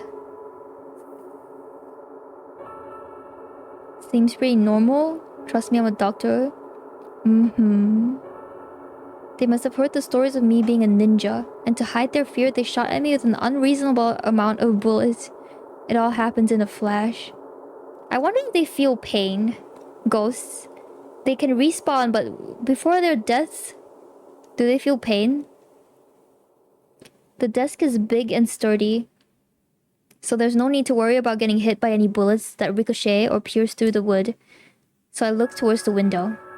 Well, that's convenient. Several of the bullets are meant for Clara hit the glass instead. At least one of the men must have lousy aim. Yeah, she's literally just standing there. Do you really have to shoot like crazy? What's happening? They must be Odin users. Anyway, beyond the glass is the same town as ever. It looks more beautiful than it does for my apartment, but it's just a small little ghost town. Oh wow. Oops, I loosen my grip. Miss Yatabe nods her head as if to say, I know, I know. For some reason, that makes me feel relieved. Nothing like a holy woman going down, huh? Correction. I don't think I feel relieved at all. The muzzle flash illuminates the scattering blood. It's my blood, or rather the blood of Clara disguised as me. It kind of makes me sick to think about it like that. Now she feels sick? Must be Hiko's. Oh, on the contrary, I never spray. Bullets rain down upon the bulky glass before us. Cracks form here and there before it finally shatters, thus eliminating the barrier between us and the town. Or perhaps I should call it the barrier between us and the sudden drop. But either way, it's a barrier we don't need right now. At the same time, I hear something collapse behind us. I don't want to look. She's not just a nun. She's Clara. I clearly remember that fact. Let's go. Huh? You're kidding. No way. The fact that she's saying that means she understands what I'm suggesting. I forcibly wrap my arm around her waist and halfway carry her. I wasn't expecting her to be thin or anything, but she's thicker than I expected. In fact, her thickness is kind of reassuring. Indeed. It is also reassuring that I am this thick. I'll give you the signal. You are kidding, right? I can fly. Whoa. There we go. The CG. Look at this. How beautiful does this look, guys? I'm currently playing with my Switch like a little child, making it go around me. A man reflexively pulls the trigger when he sees me get up, but his aim is so bad his shot does not hit. The other men follow his lead, but they're too late. You're a little well, that's not literally anyone. Well, never mind. But it's so cool, don't you think? Without a word, we leap out of the window. Miss Yetabe screams something, but I'm not sure it counts as a word. We leap out of the top of the church from the window of the priest's room. We fall into the cold wind with some late shot-in-the-dark gunfire behind us. It's cold. Something cold feels cold behind me. And wait, the me who was in me moments before is now gone? I start thinking irrelevant thoughts like you shouldn't go outside without a coat. But the lack of a coat means I can better feel the warmth of the girl under my arm. I'm so happy. Oh? OMG, it's like a Traveler X Xiao moment. Miss Yetabe says those words like a soft whisper. It's a mystery to me how I'm able to hear her voice through all the whooshing wind sounds, but it's enough to make me feel satisfied. It's astonishing, really. Just like magic. Maybe she really is a witch. She's been bewitched! Would love to feel warmth too. Aw, come here, Durin. Well, you probably don't want it from me, but it's okay. She made tonight a good night, despite all the trouble and the cold. Back in my home country, ghosts wouldn't leave for the afterlife until they were content enough. Myself, I wouldn't mind leaving right now. This is nothing. Also, keep this a secret, but... I only whispered, but it seems she heard me too. How strange. I'm not actually a ninja. Oh, I'm not actually a witch either. I figured. Teehee. Feels like we've been falling forever. I wonder what's up with that. But obviously we've got to land eventually. We end up crashing into Anya's armored vehicle. How did they know and how are they there?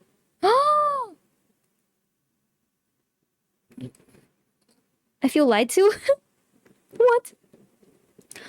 Obviously, we couldn't just get up and walk away if we landed on a hard metal roof. But thankfully, Anya was considerate enough to fasten the sofa from earlier onto the top. But how did they know they would be coming out from the top? As a result, we were able to pull off an exceptionally gentle landing. Yahoo! I'm one hell of a driver, ain't I? God damn, are those church shitheads up top? An unusually enthusiastic Anya pops her face out of the driver's seat window. Watch your language. I hear a thud from inside the car. Anya groans. Get in, quick. Pacifica pops her face out of the passenger seat window and urges us in. At the same time, we hear a gunshot several meters in front of the car. A random pile of snow bursts open. Get in before you get sniped. Miss Yetabe and I hop into the back seat, and at the same time we hear a concerning metal clank, suggesting the car got hit by a bullet. But this is an armored vehicle, so it's invincible. And in this moment, so are we. Shit, they all want it now. It's been ages since I've ridden in a car. I've missed the low engine roar, so I can't help but listen closely to it. Nobody talks. Probably because we hear a police car siren coming from behind. After a while, once we can no longer hear the police car siren, Anya parks the car in an alley somewhere. But even then, the silence isn't broken until I finally speak up and address Anya. Say, Anya. Yeah? This is the same one, isn't it? Yeah, why? I didn't realize you still had it. My brain is dead. What Drain said it? You studied really hard. All the best for your exam tomorrow. Gamba gamba. Oh, you were teaching people circuits. There you go. That's my genius nephew. That's who I definitely brought up for your entire life. Hehehe.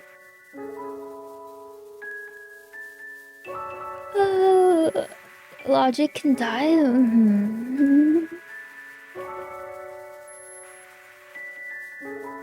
Oh, my head hurts. Right. Oh. I do, but it'd be a waste to get rid of it, you know? I'm sorry. Don't apologize. I'm glad you came when you did. Hi, Kishima! I think it's time for bed too, Hiko. I want to finish chapter 2 though. I think we're close to the end. Let me check. Somewhat close. Do you see the sort of like play bar at the top? Or like maybe 4/5 of the way there, it looks like. It's a cool indicator. You're welcome for that. How did they know though? Anya lets out a sigh, as if she tried to laugh but failed. If only that were the case. Look at the two of you getting all lovey-dovey. Anyway, why did you call her and not me?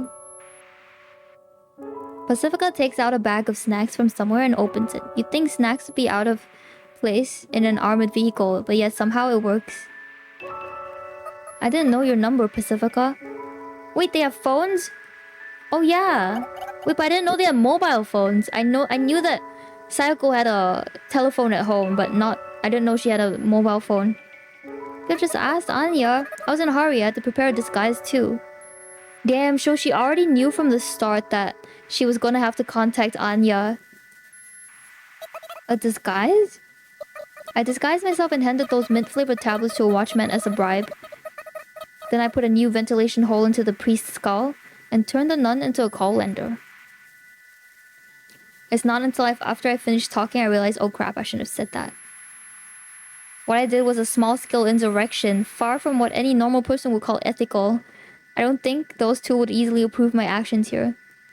I'm sure they were expecting something a little more peaceful. I get the feeling I should have lied about it, but I don't want to.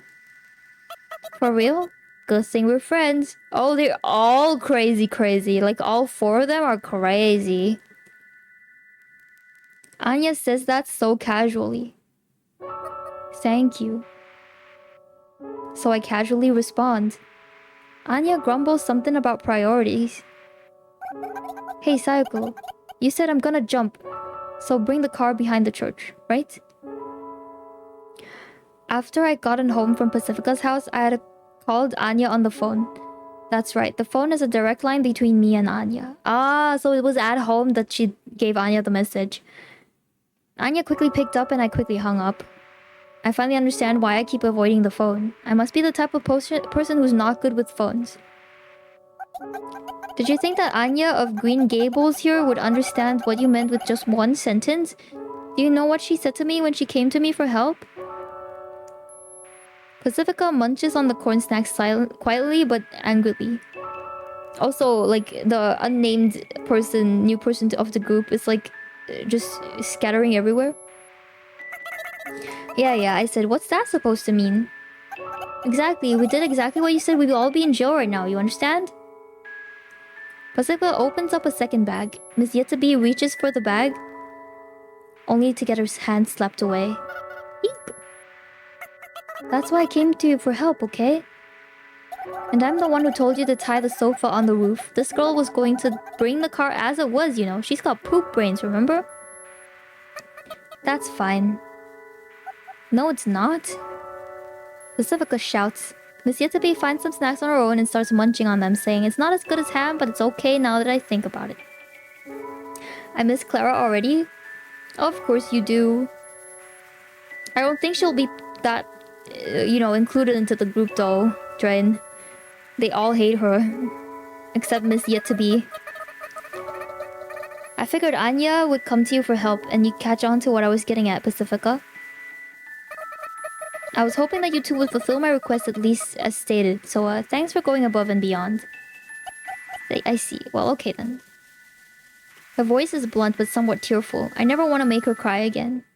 We all fall silent for a while. I think it's because we're all feeling as if we'd reclaimed something. But that sure turned out fun, didn't it? Indeed. Yeah.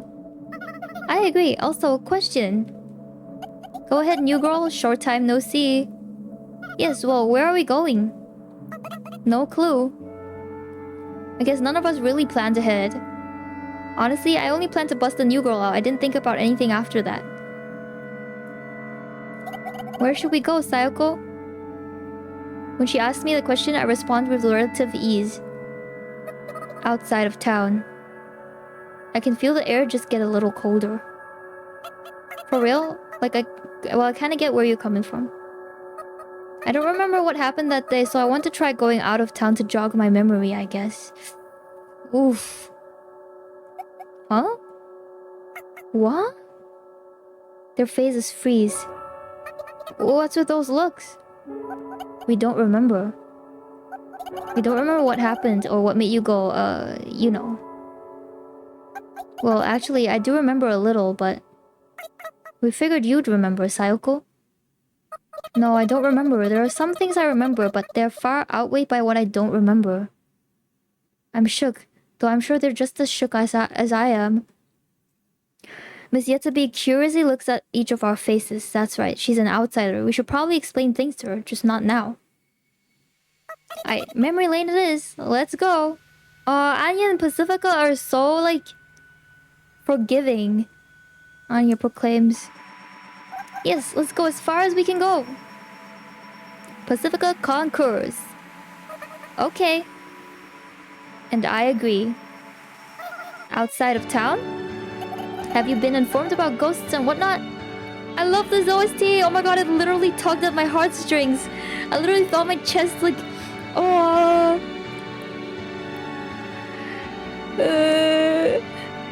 We're ghosts, immortal and unaging, locked up in this town. But since we're bored, we figure we'll take advantage of the chaos by going outside and crossing the boundary. I was teared up. What the heck, me too? Pacifica condenses the explanation perhaps a little bit too much. The way she said it was kind of blunt. Normally, you wouldn't expect an outsider to easily agree to something like that. Whoa, that sounds kind of funky. But thankfully, Miss Yetabe isn't normal, so there's no problem. Oh, at least they all agree they're not normal, okay? I've already learned that from my short journey with her so far. Passy. What does she mean by funky? Funky is funky. Ha. Now I can see us getting along with her. Let's go, sounds like fun. And we're off. Anya steps on the gas and the car speeds off. The ground covered in snow, but the car just laughs it off. My heart throbs. Huh, I guess I still have a pulse even though I'm a ghost. I'm glad my kidnappers are such fun this time. This time? This is not the first time she was kidnapped? Well, I guess the church sort of held her captive the first time. Miss Yetabe just casually and unexpectedly says that... Kidnappers? Well, I don't even know your names. Haha. I just came along for the ride before I got an explanation, so it's like you're kidnapping me. How fun. Kidnapping. The mood in the car suddenly gets tense. I did pretty much just kidnap her, but Pacifica and Anya don't know that. Sayoko, did you just drag her out without giving her an explanation and she just went along with it? I was too busy eating ham.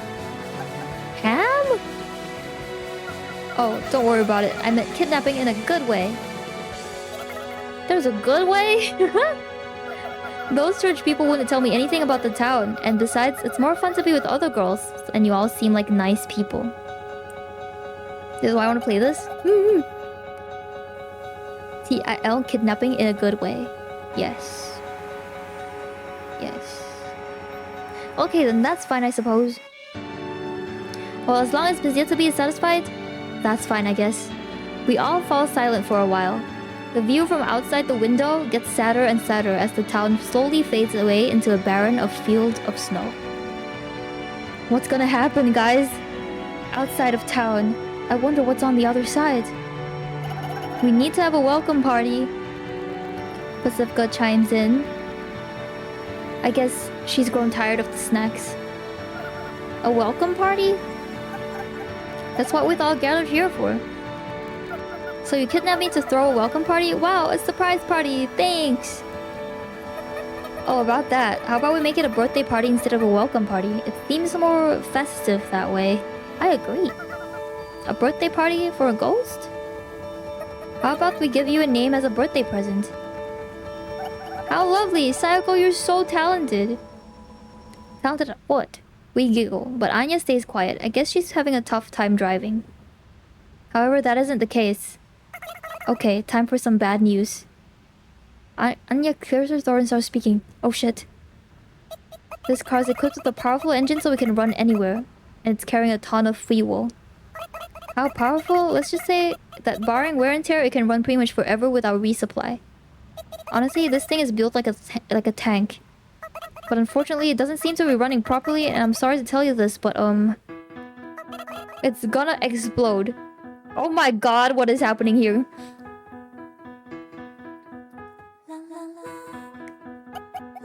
We need to run. We can't. We've got 30 seconds and the blast radius will be hundreds of meters wide. It'll tear up the ground and spread radioactive fallout everywhere. That's an objective fact. Oh no! So their vehicle's gonna go under. Those mouths though? I know! It's so wacky. What that mouth do? Oh my god. Did the name change? Yeah, he became an oppa. As a practical solution, I propose we complete this birthday party within those 30 seconds. I like how when they're on the verge of death, they don't really react like how people would be afraid of death because they know they're gonna respawn at the garbage dump anyway. That's all the more reason to get off this thing. The blast radius is 100 meters long, Passy. I suggest you give up. 25. I understand. Let's move on to the gift giving then. 22. Your name is Ham. No, wait. 18. Yo. Yo! Like night. Yo means night. That's what the yo in Sayoko also stands for. And we met at night, so yo. For something I came up with on the spot, it's actually a pretty good name, I say. I concur. Then again, ghosts are dwellers of the night, so maybe every ghost in that town should be called Yoru. But these people don't know what kanji are, so I don't think anyone will catch on. What a lucky break. 2 nightly names. Within me, she's there. She's there within me. How romantic. This is my little secret. Time passes as I think to myself. Whoa, that's nice and simple. Straight to the point. Good, that's the spirit. Good name. 10 out of 10. 10. Happy birthday, Yoru. 7. We got to the important stuff. Wait, we got the important stuff out of the way in just 9 seconds. Things are getting kinda hectic. But it makes me feel something. It makes me feel alive. Love and everything. Cause it makes me feel so alive. Let's be friends. 4.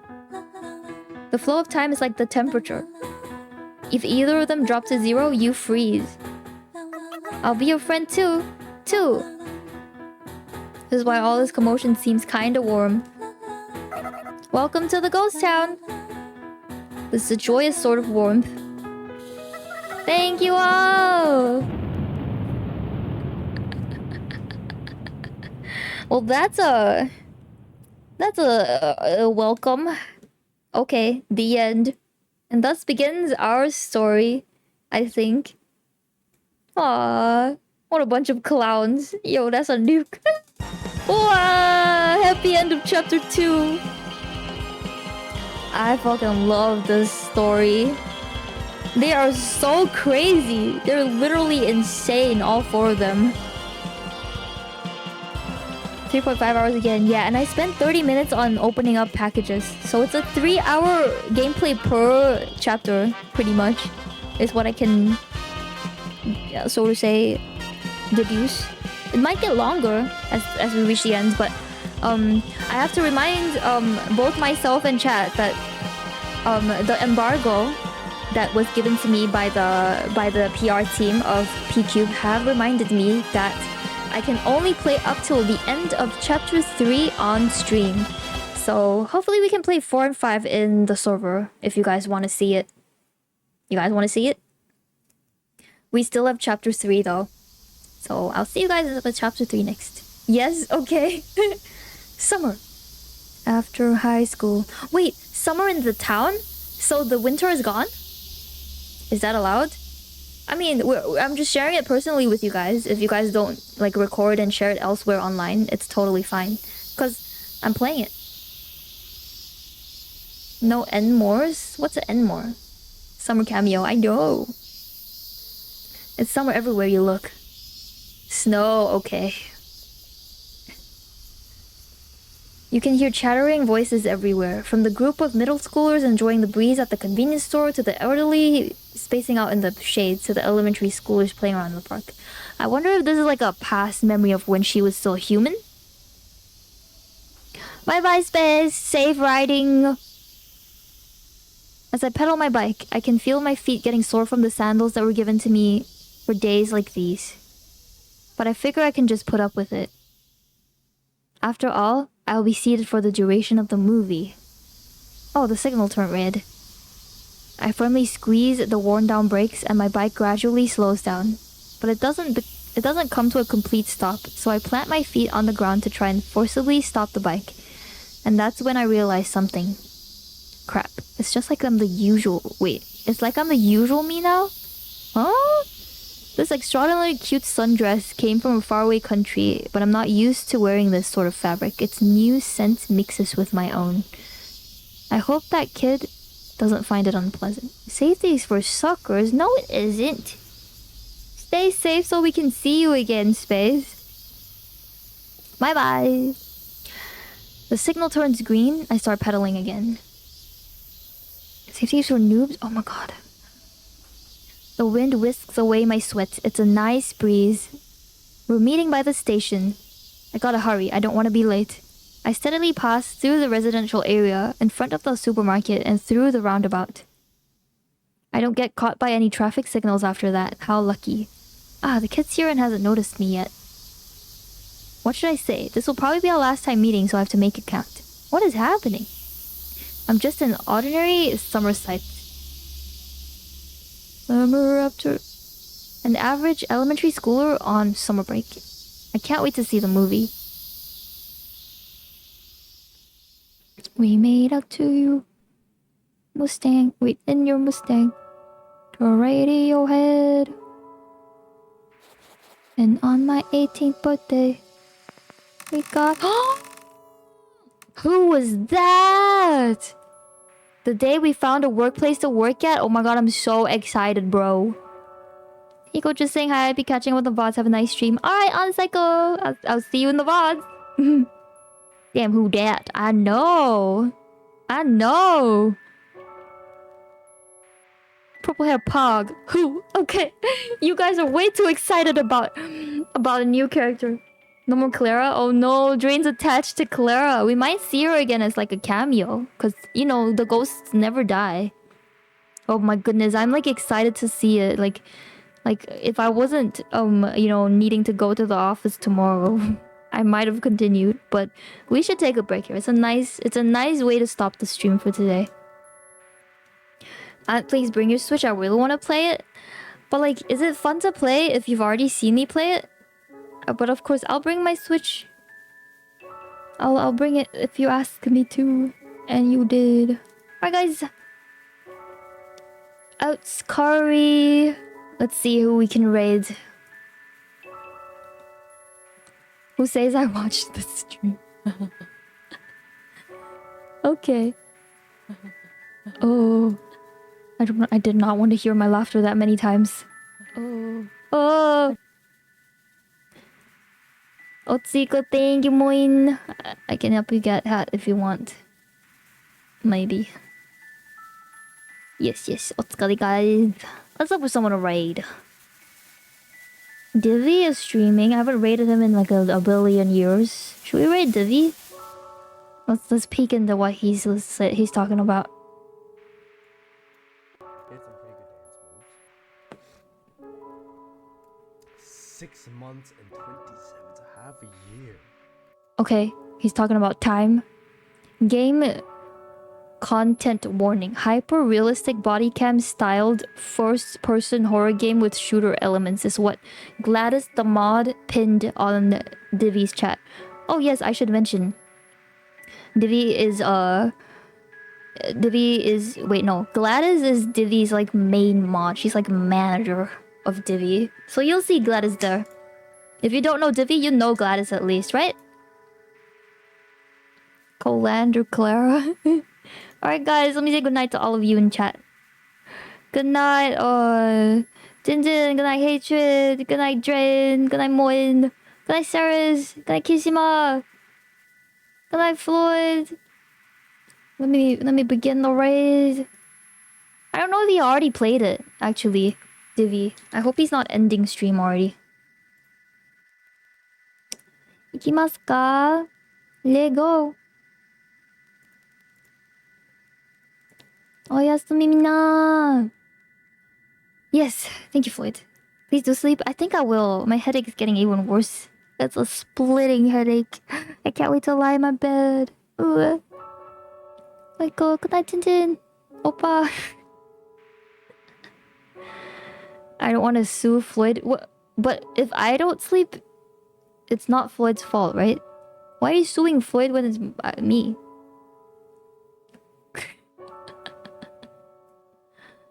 I'm glad to see that you guys are kind of like invested in ghostpia as I am. Like it makes my heart super warm. I mention this a lot at the end of Omori, but experiencing a story with you guys is like one of the most magical feelings ever.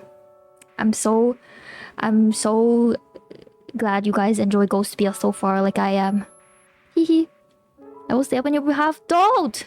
What are you staying up for? Well, you know, this game is not for you. Let's go! Divinity. Yes, Summer. Actually, maybe we should hop on a call. Just me and you, Summer. I got shit to tell you. Don't I? God damn it, Summer. Anyway. Bye. I'll see you guys over at Divi's channel. Raid message. In case you haven't copy-pasted, that is it. Post movies game support. Bye-bye. Oh, Yasumi. I'll see you guys next stream.